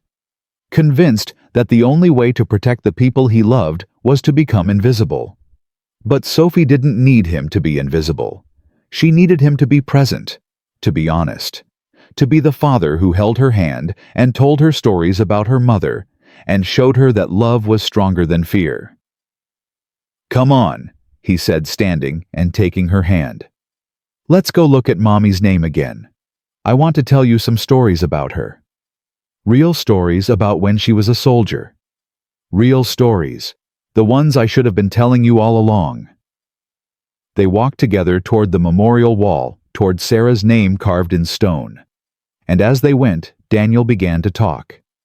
He told Sophie about the first time he'd seen Sarah, how she'd walked into the mess hall in full combat gear, dirt on her face and fire in her eyes, and he'd known immediately that she was the most beautiful woman he'd ever seen. He told her about their first date, a cup of terrible coffee in a forward operating base surrounded by sandbags and the distant sound of gunfire. How Sarah had laughed at his jokes and challenged his assumptions and made him feel for the first time in years like maybe there was something worth living for beyond the next mission. He told her about the proposal, a ring made from paracord because he couldn't afford a real one. Sarah crying and laughing at the same time, saying yes before he'd even finished asking the question. He told her about the wedding, small and simple, a chaplain and a handful of friends, vows spoken under a desert sky because neither of them knew if they'd live to see another day. Sophie listened to every word, her eyes wide, her hand clutching his. And when they reached the wall, when they stood before Sarah's name, Daniel told his daughter the most important story of all. "Your mother was the bravest person I ever knew," he said. "Not because of what she did in combat, but because of how she loved. Completely. Without holding back. Even when it was scary. Even when it hurt." He touched the carved letters of Sarah's name. "She loved you more than anything in the world, Sophie. And the last thing she asked me to do was bring you here, to show you where she served, to let you feel connected to her." Sophie reached up and traced the letters with her fingers. "I feel connected," she whispered. "I feel her right now." "So do I, baby. So do I." They stood together in the soft light of the memorial hall, father and daughter bound by love and loss, and the unbreakable promise Daniel had finally kept. And somewhere Daniel knew Sarah was watching. Proud of them both. The memorial hall held them in its quiet embrace until General Hayes returned. Daniel heard his footsteps before he saw him. The uneven rhythm of the cane against the floor. The slight hesitation between each step that spoke of old wounds that never fully healed. "Daniel." Hayes's voice was different now, heavier. Something had changed during that phone call. "What happened?" Hayes looked at Sophie, then back at Daniel. The message was clear, not in front of the child. "Grace," Hayes called. His daughter appeared from the entrance. "Take Sophie to get some ice cream. The caterers have a dessert station near the east wing." Sophie's eyes lit up. "Ice cream." "All you can eat," Hayes said, forcing a smile that didn't reach his eyes. "Grace will show you." Sophie looked at Daniel for permission. He nodded, though every instinct screamed at him not to let her out of his sight. "Go ahead, sweetheart. I'll come find you soon." "Promise?" "Promise." Grace took Sophie's hand and led her away. The little girl looked back twice before disappearing through the doorway, and each time, Daniel felt a piece of his heart go with her. When they were alone, Hayes's smile vanished. The call was from General Patterson, not the security guard, his father, director of the Defense Intelligence Agency. Daniel felt his stomach drop. What did he want? You. The word hung in the air like a death sentence. Me. Kandahar wasn't just classified Daniel. It was erased. Every record, every after-action report, Every mention of Shadow 6 and what happened that night. Hayes leaned heavily on his cane. For 11 years you've been a ghost in more ways than one. And now, because of what happened tonight, people are asking questions. The wrong kind of questions. Morrison. Morrison is the least of your problems. Hayes's jaw tightened. He's a politician. He'll back off when the political winds shift. But the intelligence community, they don't forget. And they don't forgive. What are you saying? I'm saying that the reason Kandahar was erased wasn't just to protect you. It was to protect the operation, the one that's still ongoing. Hayes met Daniel's eyes. The one you never knew about. Daniel's blood ran cold. What operation? The asset you helped extract that night. The one we told you was a local interpreter. He wasn't. Hayes paused. He was a deep cover operative, Iranian intelligence. He'd been feeding us information about nuclear facilities for almost a decade. You lied to me. We compartmentalized. Standard protocol. You didn't need to know who he really was. You just needed to get him out alive. And the ambush. Iranian counterintelligence. They'd identified him. The attack wasn't random. It was a targeted assassination. Hayes's voice dropped. We lost 12 soldiers that night trying to protect one man. And you carried me 6 miles through enemy territory while that man was being extracted by a separate team. Daniel felt the walls closing in. I was a diversion. You were a soldier following orders. Orders that saved hundreds of lives by protecting that asset. Hayes reached out and gripped Daniel's arm. I didn't know at the time, I swear. I only found out 3 years later when they finally read me in. And you didn't tell me. How could I? You'd disappeared. And even if I'd found you, what would I have said? Hey, those 12 men who died, they died protecting a spy none of us knew about. How does that help anyone? Daniel pulled away. His hands were shaking. Those 12 men had families, wives, children. They deserved to know the truth. The truth would get more people killed. Hayes's voice was firm, but not unkind. The asset is still active, still providing intelligence. His information has prevented at least 3 major attacks in the past 5 years. So their sacrifice just gets buried, forgotten. Their sacrifice is honored every day by the lives their deaths helped save. Hayes stepped closer. I know it doesn't feel like enough. I know it never will. But that's the weight we carry, Daniel. That's what service really means. Daniel turned away. His eyes found Sarah's name on the memorial wall. The letters blurred through his tears. She never knew. Sarah never knew any of this. No, she died thinking you were just a soldier who'd been through a hard deployment. Nothing more. And now? Now the intelligence community is nervous. Morrison's speech tonight got attention. People are talking about Shadow 6, about Kandahar, about classified operations that were supposed to stay buried forever. Hayes's voice grew urgent. Director Patterson wants to meet with you, tomorrow, at Langley. Langley. The CIA. DIA operates out of there too. Patterson wants to assess the situation, determine if you're a security risk. I'm not. I know you're not, but they need to hear it from you. Hayes placed a hand on Daniel's shoulder. I'll go with you. I'll vouch for everything. But you need to understand, Daniel. This isn't optional. If you don't show up willingly, they'll come find you. Daniel thought about Sophie, about the ice cream she was eating right now, probably getting chocolate on her new dress. About the life he'd tried to build for them, the quiet invisibility that had kept them safe. What happens to my daughter? Nothing, I swear. Patterson isn't interested in Sophie. He just wants to make sure the operation isn't compromised. And if he decides I am a security risk? Hayes was silent for a long moment. Then we cross that bridge together. I'm not letting them take you anywhere without a fight. You'd go against the DIA for me. I'd go against anyone for you. Hayes's grip tightened. You saved my life, Daniel. That's not just words. That's a debt I can never repay. Whatever happens tomorrow, whatever happens next, I'm in your corner. Period. Daniel looked at the old general, saw the scars on his face, the weight in his eyes, the years of carrying his own burden of secrets and sacrifice. Why are you really doing this? Hayes smiled sadly. Because when I was lying in that desert bleeding out, convinced I was going to die, you talked to me. You told me about Sarah, about how you were going to marry her when you got home, about the children you were going to have together. He paused. You said you were going to name your first daughter after the flowers Sarah loved most. Lilies, you said. But when Sophie was born, you chose a different name. Sophie was Sarah's grandmother, the one who raised her after her father died. I know.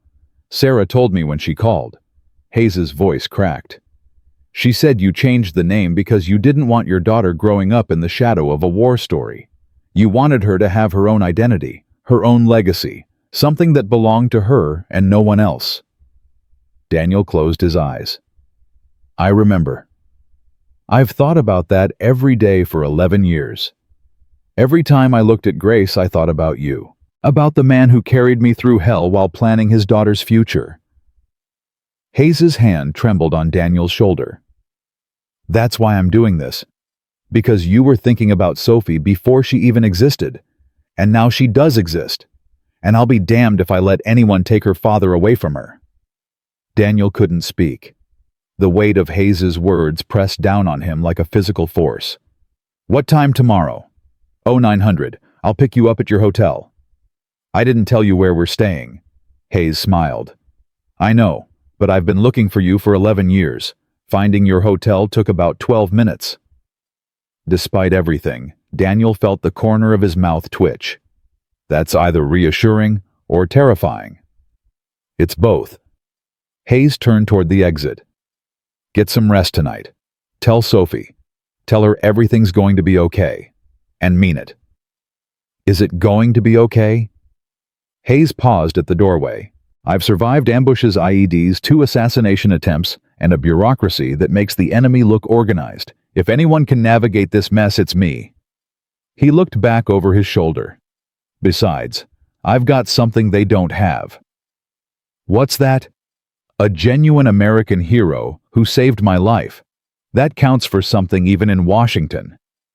Hayes disappeared into the ballroom, leaving Daniel alone with the memorial wall. He stood there for a long moment staring at Sarah's name. Thinking about everything he'd just learned. The lies. The compartmentalization. The real reason 12 soldiers had died that night in Kandahar. They'd been protecting an asset none of them knew about. A spy who was still gathering intelligence, still saving lives, still justifying their sacrifice with every piece of information he provided. Was that enough? Was anything ever enough? Daniel touched Sarah's name one last time. I wish you were here, he whispered. I don't know what to do. I don't know how to protect her if they come for me. The letters were cold beneath his fingers, silent, unresponsive. But somewhere in his heart, Daniel heard Sarah's voice. You've been protecting her since the day she was born.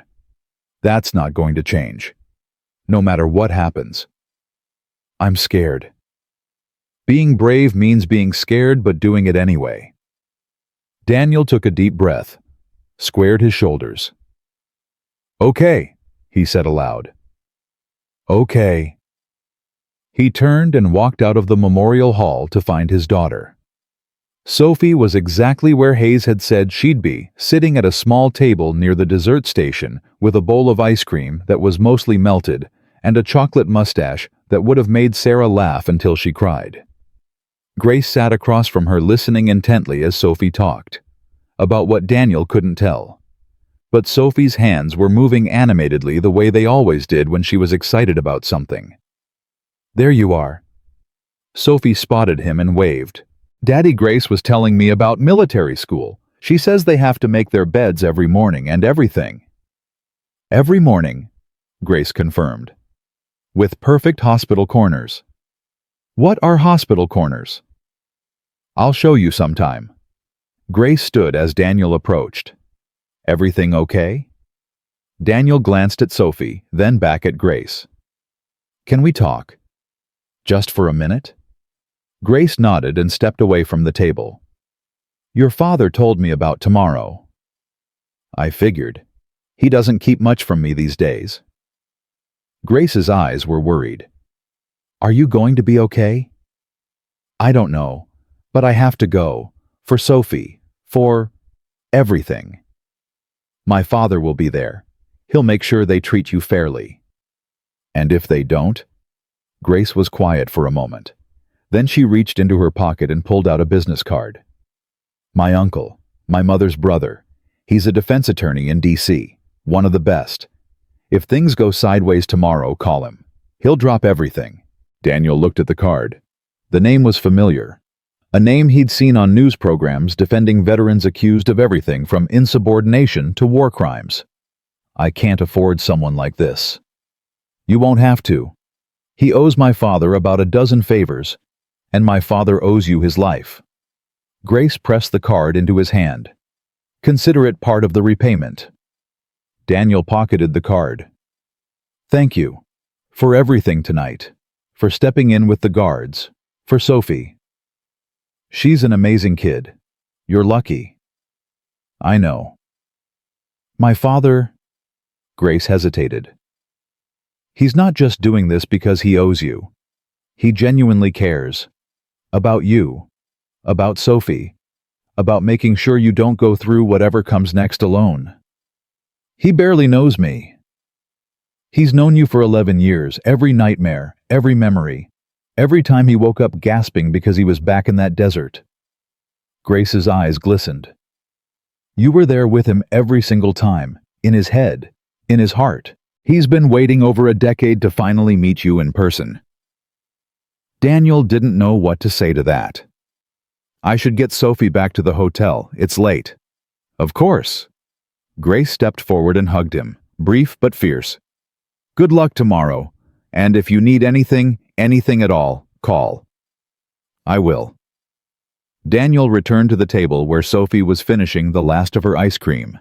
Ready to go, sweetheart. Already. Sophie's face fell.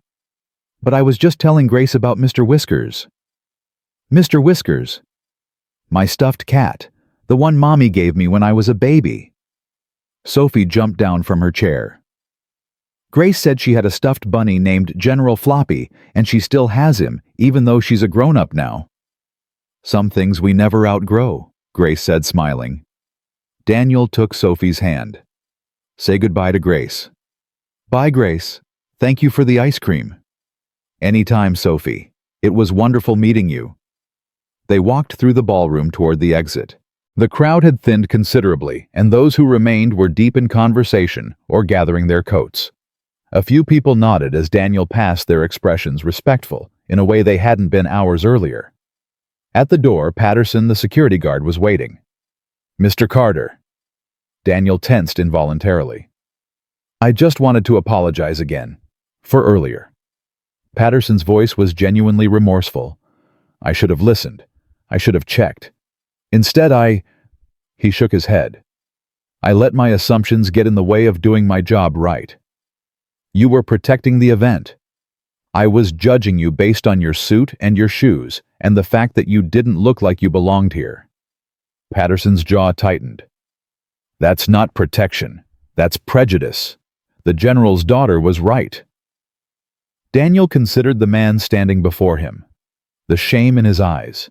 The genuine desire to make amends. What branch? Daniel asked. Patterson blinked. What? What branch did you serve in? Army, 2 tours in Afghanistan. Then you know what it's like, coming home, trying to fit back into a world that doesn't understand what you've been through. Patterson nodded slowly. Yeah, I know. You were doing your job, maybe not perfectly, but you were trying. Daniel extended his hand. Let's leave it at that. Patterson took the hand and shook it firmly. Thank you, sir. And for what it's worth. He glanced down at Sophie. Your daughter's lucky to have you. I'm the lucky one. They walked out into the cool Virginia night. The stars were bright overhead, scattered across the darkness, like scattered promises. Sophie's hand was warm in his, and Daniel felt something he hadn't felt in years. Hope. Not the desperate, clinging hope of a man trying to survive, but something quieter, something steadier. The hope of a man who was finally starting to believe that maybe, just maybe, things could get better. Daddy. Yeah, sweetheart. I had fun tonight. Daniel looked down at his daughter. Chocolate on her face, wonder in her eyes. Sarah's spirit shining through every inch of her. Me too, baby. Even though the guards were mean at first, even though people whispered about us, even though. Sophie was quiet for a moment thinking. Daddy. Yeah. Are we going to come back here to the gala? Daniel thought about the memorial wall, about Sarah's name carved in stone, about the community he'd spent 11 years avoiding, the community that had, despite everything, welcomed him back. Yeah, he said. I think we are. Good. Sophie squeezed his hand. Because I want to see Mommy's name again, and I want to hear more stories about her, and I want Grace to teach me hospital corners. Daniel laughed, a real laugh from somewhere deep in his chest, a sound he hadn't made in longer than he could remember. Hospital corners first thing tomorrow, then. Promise. Promise. They reached the car, a rental 11 years old, held together by rust and determination. Daniel opened the back door for Sophie, helped her with her seatbelt, and climbed into the driver's seat. The engine coughed to life on the third try. Daddy. Yeah, sweetheart. What's going to happen tomorrow? Daniel's hands tightened on the steering wheel. Sophie saw things, understood things. Her question wasn't random. She'd sensed something in his conversation with Grace, something that worried her. I have to go talk to some people, about the soldier stuff, about what happened a long time ago. Are you going to be in trouble? No, baby. It's just, they have questions, and I have to answer them. Can I come with you? Not this time. But General Hayes is coming. He'll make sure everything goes okay. Sophie was quiet for a long moment. The general seems nice. He is nice. He said you saved his life. I helped him. We helped each other. That's what soldiers do, right? Help each other. Daniel glanced in the rearview mirror at his daughter. That's what soldiers do. Sophie nodded as if this confirmed something she'd already suspected. Then the general will help you tomorrow, because that's what soldiers do. Daniel felt his throat tighten. Yes, sweetheart. That's what soldiers do. They drove in silence for a while, the lights of Arlington fading behind them as they headed toward the motel. Sophie's eyes grew heavy, and by the time they reached the parking lot, she was sound asleep in the back seat. Daniel sat there for a moment, watching her through the mirror, her small chest rising and falling, the dog tag hanging around her neck, catching the pale light from the motel's neon sign. Your daddy is the bravest man I've ever known. I'm trying, Daniel whispered. I'm trying to be what you saw in me. He got out of the car and gently lifted Sophie from the back seat. She stirred, murmured something unintelligible, then settled against his chest with a contented sigh. He carried her into the motel room, laid her on the bed, and pulled the covers up to her chin. For a long moment, he just stood there watching her sleep. Then he sat down in the chair by the window and waited for morning. He didn't sleep. Couldn't sleep. Every time he closed his eyes, he saw the faces of the men who'd died in Kandahar, the men whose sacrifice had protected an asset none of them knew about. 12 soldiers, 12 families, 12 graves that would never know the real reason their loved ones hadn't come home. Daniel had carried that weight for 11 years, but now, somehow it felt heavier than ever. Because now he knew the truth, and the truth changed everything. At 0600, his phone buzzed. A text from an unknown number. Car will be there at 0830. Wear the suit. Look them in the eye. Remember who you are. Daniel stared at the message. Hayes. It had to be. It had to. He got up, showered, put on the same gray suit he'd worn the night before. It was wrinkled now, and it still didn't fit quite right, but it was all he had. Sophie woke as he was buttoning his shirt.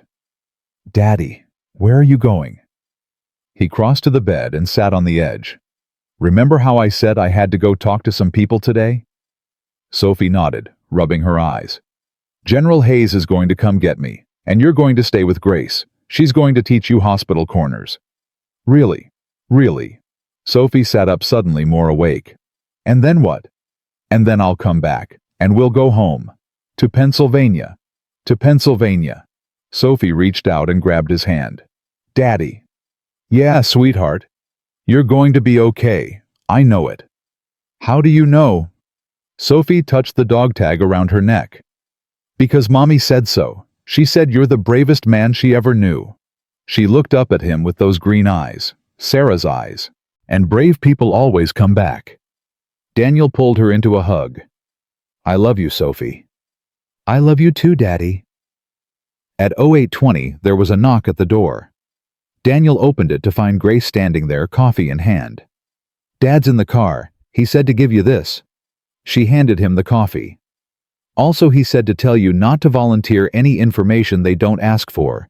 Answer questions directly, don't elaborate, and whatever you do, don't apologize. Don't apologize. Apologizing implies you did something wrong. You didn't.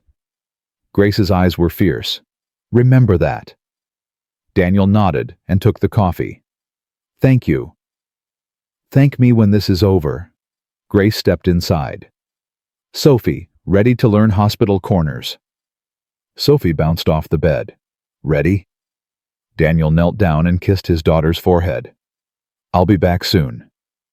I know, Daddy, because you're brave. Daniel stood and walked out the door. The black sedan was waiting in the parking lot, engine running. Hayes sat in the back seat, his cane propped against the door. Get in, he said. We've got a long drive ahead. Daniel climbed in. The door closed behind him, and the sedan pulled out of the parking lot, heading toward a reckoning 11 years in the making. The drive to Langley took 47 minutes. Daniel spent every one of them staring out the window, watching Virginia blur past. Hayes sat beside him in silence, understanding without being told that some moments required no words. When the sedan pulled through the security checkpoint, Daniel felt his chest tighten.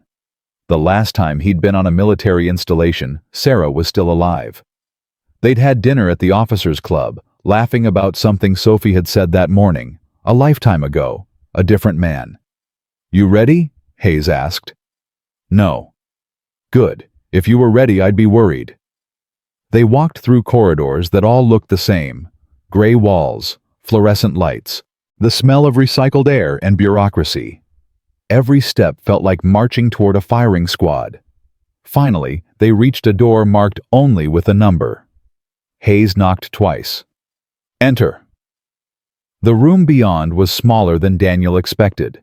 A conference table, 6 chairs, an American flag in the corner, and sitting at the head of the table, a man in his 60s with silver hair and eyes that missed nothing.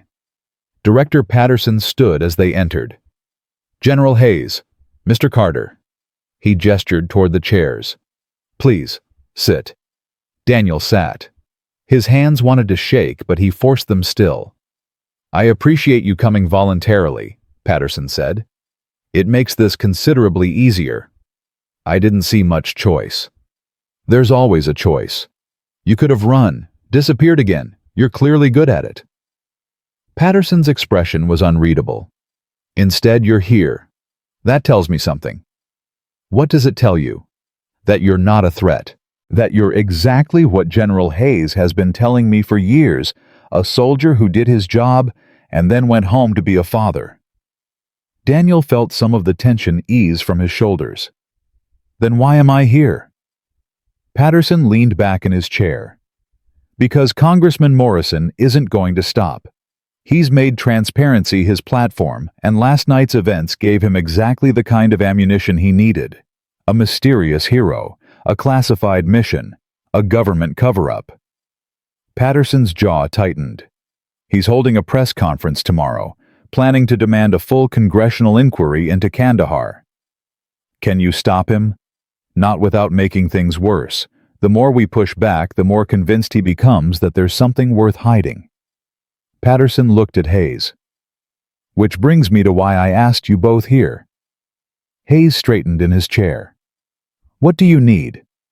I need Mr. Carter to do something that goes against everything we've ever asked of him. Patterson turned his gaze back to Daniel. I need you to go public. The words hit Daniel like a physical blow. What? Not about Kandahar. Not about the operation. Just about you. Your service. Your sacrifice. The medals you refused. Patterson spread his hands. Morrison wants a hero he can parade in front of cameras. I'm proposing we give him one on our terms. You want me to become a public figure. I want you to become a controlled narrative, a story about a humble soldier who saved lives and then went home to raise his daughter. No classified details, no operational information, just the human element. And Morrison gets his transparency moment without actually learning anything dangerous. The public gets inspired by a genuine American hero.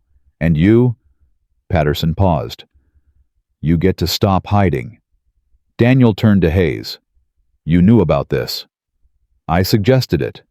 Hayes's voice was calm. Morrison isn't going to stop digging until he finds something. Better he finds a story we control than one that compromises active operations. And Sophie. What happens to her life when her father becomes a news story? That's up to you. Patterson leaned forward. I'm not ordering you to do anything, Mr. Carter. I'm asking. And I'm telling you that whatever you decide we'll support. If you want to stay invisible, we'll find another way to handle Morrison. It'll be harder, messier, but we'll manage. Daniel closed his eyes. For 11 years, he'd wanted nothing more than to be invisible. To protect Sophie from the weight of his past. To let her grow up without the shadow of Shadow 6 hanging over her childhood. But last night had changed things. Sophie knew now. She knew her father had been a soldier. Knew he'd saved lives. Knew he carried scars visible and invisible from a war she was too young to understand. And she'd looked at him with pride. Not fear. Not confusion. Pride. If I do this, Daniel said slowly, what exactly would it involve? A single interview, controlled environment, pre-approved questions. You tell your story, the parts that are safe to tell, and then you go back to your life. Patterson's expression softened slightly. No one's asking you to become a celebrity, Mr. Carter, just to be visible enough that Morrison loses interest in digging deeper. And the men who died in Kandahar, do I talk about them? You honor them, without revealing anything that could compromise ongoing operations. Patterson paused. You give their families closure without giving their enemies ammunition. Daniel thought about the 12 soldiers, the 12 graves, the 12 families who had never known why their loved ones didn't come home. Maybe this was a chance to change that, not with the full truth that would remain classified, but with something. An acknowledgement, a recognition of their sacrifice. Maybe that was enough. Maybe it had to be. One interview, Daniel said. One time, and then you leave me alone. That's the deal. Daniel looked at Hayes. What do you think? Hayes was quiet for a long moment. Then he reached out and placed his hand on Daniel's shoulder. I think Sarah would be proud of you. I think she'd want you to step out of the shadows. Not for the country, not for the mission, for Sophie. His grip tightened. So that your daughter can grow up knowing exactly who her father is, without secrets, without shame. Daniel thought about the dog tag around Sophie's neck. Your daddy is the bravest man I've ever known. Sarah had wanted Sophie to know the truth. Not all of it, some secrets had to stay buried, but enough. Enough to understand. Enough to be proud. Okay, Daniel said. I'll do it. Patterson nodded. We'll set it up for next week. Give you time to prepare, to figure out what you want to say. He stood and extended his hand. Thank you, Mr. Carter. I know this isn't easy. Daniel shook the hand. Nothing worth doing ever is. They walked out of the building in silence. The Virginia sun was bright overhead, warmer than it had been that morning. Daniel tilted his face toward it and closed his eyes. "How do you feel?" Hayes asked. "Terrified." "That's a good sign." "How is terror a good sign?" "It means you understand what you're about to do. It means you're taking it seriously." Hayes smiled. "It means you're still the same man who carried me through that desert, scared out of his mind, but refusing to stop." They reached the sedan. The driver opened the door, but Daniel didn't get in immediately. "Thank you," he said. "For everything. For last night. For today. For the past 11 years. You don't have to thank me." "Yeah, I do." Daniel turned to face the old general. "You never gave up. Even when I was doing everything I could to stay lost, you kept looking. You kept Sarah's memory alive. You made sure Sophie would know who her mother was." His voice cracked. "I spent 11 years running from everything, and you spent 11 years making sure there was something to run back to." Hayes's eyes glistened. "That's what soldiers do. We don't leave anyone behind. Even stubborn, impossible sons of guns who refuse to be found. Especially them." Hayes pulled Daniel into a hug. Fierce. Brief. The embrace of brothers forged in blood and fire. "Now get in the car. Your daughter's waiting." The drive back to the motel felt shorter than the drive to Langley. Maybe because Daniel's mind was racing. Maybe because he was eager to see Sophie. Maybe because for the first time in 11 years, he was actually looking forward to something. When they pulled into the parking lot, Daniel saw Sophie before the car had even stopped.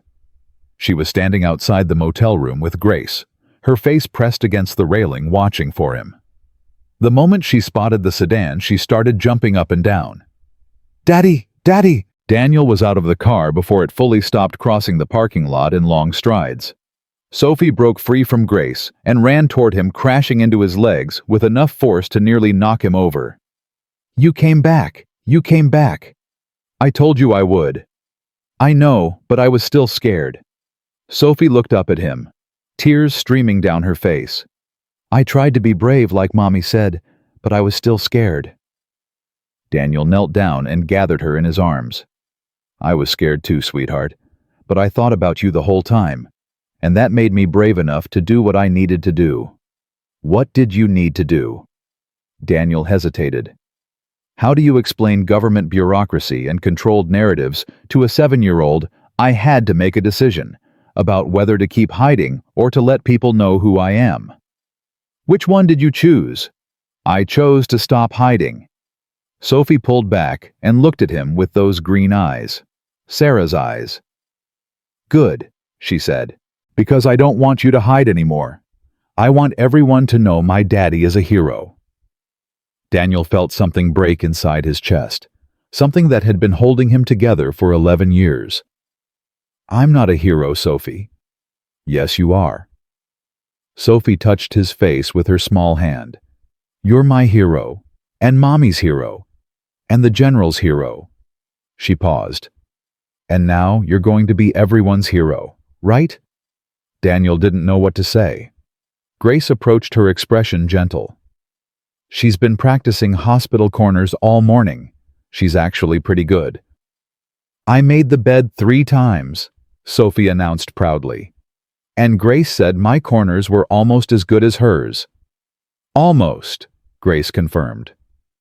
"A few more years of practice, and she'll be ready for the academy." Sophie beamed. "Did you hear that, Daddy? I could go to military school like Grace?" Daniel laughed.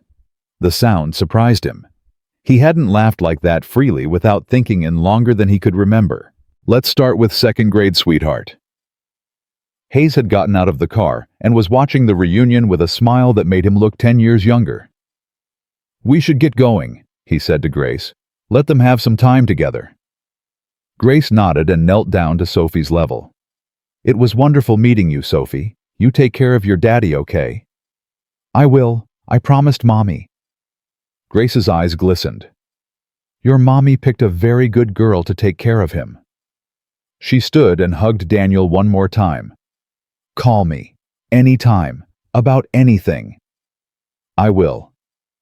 Hayes approached next, leaning on his cane.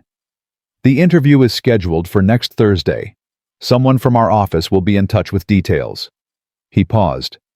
And Daniel, whatever happens after that, know that you've got family now. Not just Sophie. All of us. Eleanor, Grace, me. We're here. Always. Daniel extended his hand, but Hayes ignored it and pulled him into another hug. Take care of yourself, Shadow 6. It's Daniel. Just Daniel. No. Hayes pulled back and looked him in the eye. You'll always be Shadow 6 to me. The man who saved my life. The man who gave me everything. His voice cracked. The bravest soldier I've ever known. They said their goodbyes. The sedan pulled out of the parking lot and Daniel watched until it disappeared around the corner. Then it was just him and Sophie standing in the Virginia sun. Daddy. Yeah, sweetheart. Can we go home now? Daniel looked down at his daughter, at the dog tag around her neck, at Sarah's eyes looking back at him. Yeah, baby. Let's go home. They packed their things. It didn't take long, they hadn't brought much, and loaded up the rental car. Sophie climbed into the back seat and buckled herself in, already chattering about everything she was going to tell her friends when they got back to Pennsylvania. And I'll tell them about the big ballroom with all the shiny lights and the lady who told me about Mommy and the general with the scars, who was really nice, even though he looked kind of scary at first, and the ice cream that was so good, and Sophie.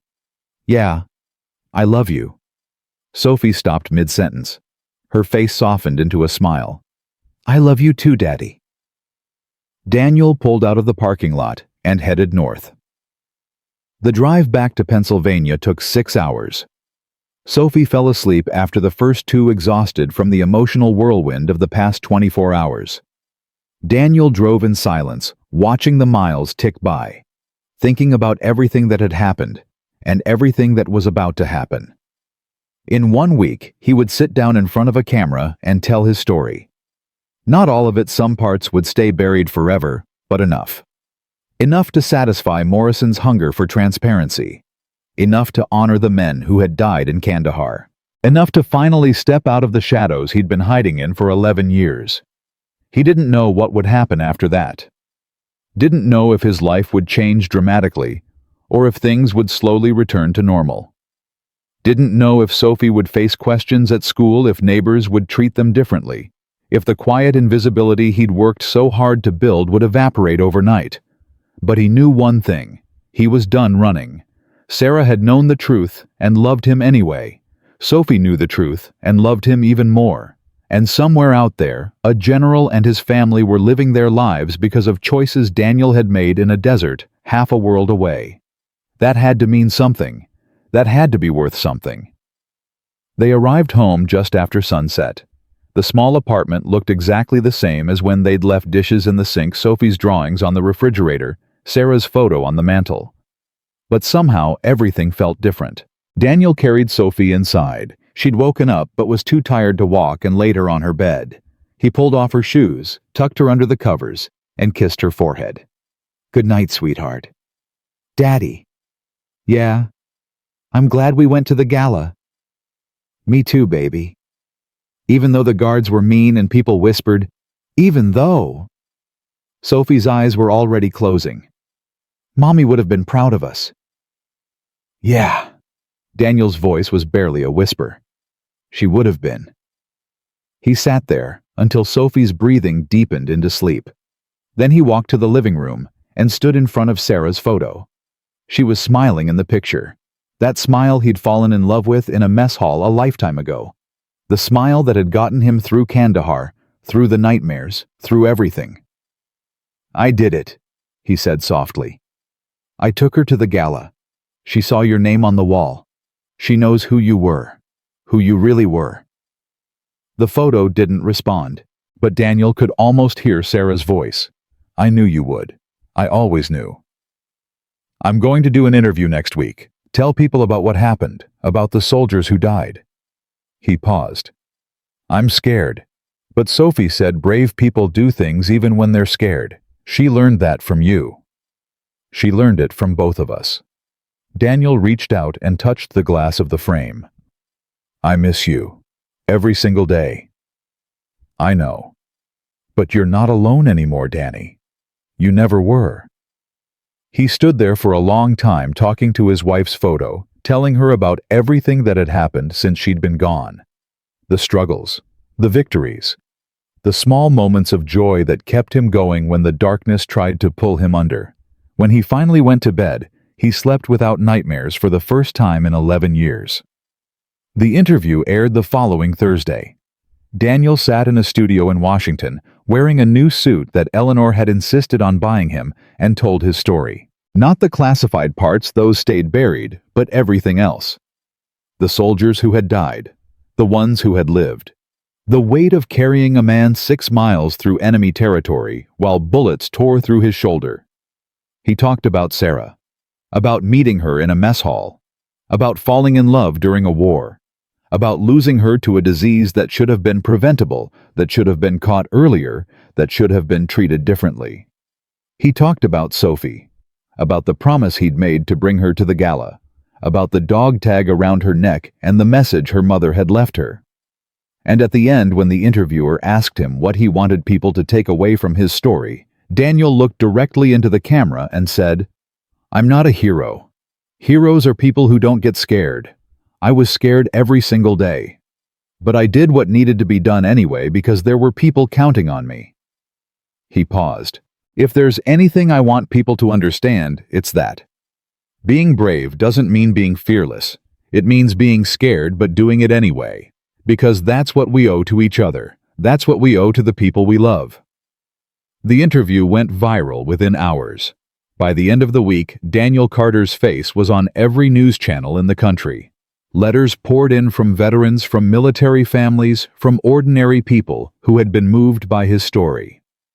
Congressman Morrison quietly withdrew his demand for a congressional inquiry, claiming that the interview had provided sufficient transparency. But through it all, Daniel stayed in Pennsylvania, stayed in the same small apartment, stayed invisible in all the ways that mattered. Because none of it, the fame, the recognition, the public acknowledgement of his service, changed who he really was. A father, a widower, a survivor, a man who had learned that the greatest act of courage isn't carrying a general through enemy territory. It's getting up every morning facing a world that doesn't always make sense and choosing to love anyway, choosing to hope anyway, choosing to live anyway. 1 month after the interview, Daniel and Sophie returned to Arlington. Not for a gala this time, just for them.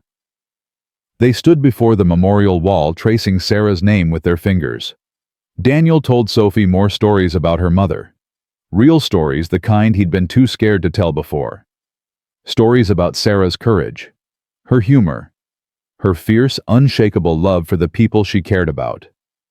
Sophie listened to every word, clutching the dog tag around her neck. Daddy. Yeah, sweetheart. Do you think Mommy can see us right now? Daniel looked at his daughter, at Sarah's eyes, at the smile that was slowly spreading across Sophie's face. Yeah, baby. I think she can. Is she proud of us? Daniel thought about everything they'd been through. The gala, the guards, the general, the interview, the thousands of strangers who had reached out to tell him that his story had mattered to them. But none of that compared to this moment. Standing before Sarah's name with their daughter. Together. Unbroken. Unafraid. Yeah. Daniel said, his voice steady for the first time in years. She's proud. Sophie smiled. That smile that was so much like Sarah's. That smile that reminded Daniel every single day why he'd kept going when giving up would have been easier. I'm proud too, Daddy. Of what? Of you. Sophie squeezed his hand. For not hiding anymore. For telling people the truth. For being brave. Daniel knelt down and pulled his daughter into a hug. I'm proud of you too, sweetheart. For being strong. for believing in me, for making me want to be better." "We make each other better," Sophie said. "That's what families do." "Yeah." Daniel's voice cracked, but he didn't try to hide it anymore. "That's exactly what families do." They stayed at the wall until the sun began to set, painting the sky in shades of orange and gold. Then they walked out of the memorial hall hand in hand, father and daughter, ready to face whatever came next.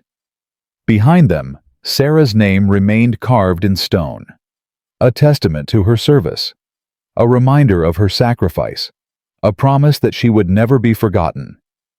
And ahead of them, the future stretched out like an open road.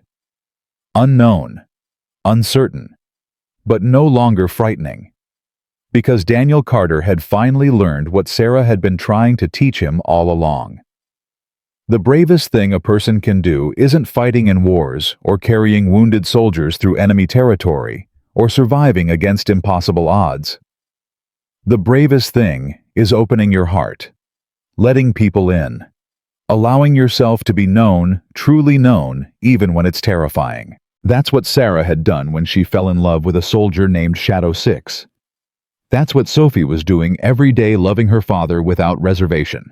And that's what Daniel would keep doing for the rest of his life. Not because he was a hero, but because he was finally brave enough to be a father, a friend, and a man worth remembering. And that, in the end, was more than enough. Daniel Carter walked out of the memorial hall and into the Virginia sunset, his daughter's hand in his Sarah's, love in his heart, and a future he was finally ready to embrace. He wasn't Shadow 6 anymore. He was just Daniel, and he was finally completely, unshakably home.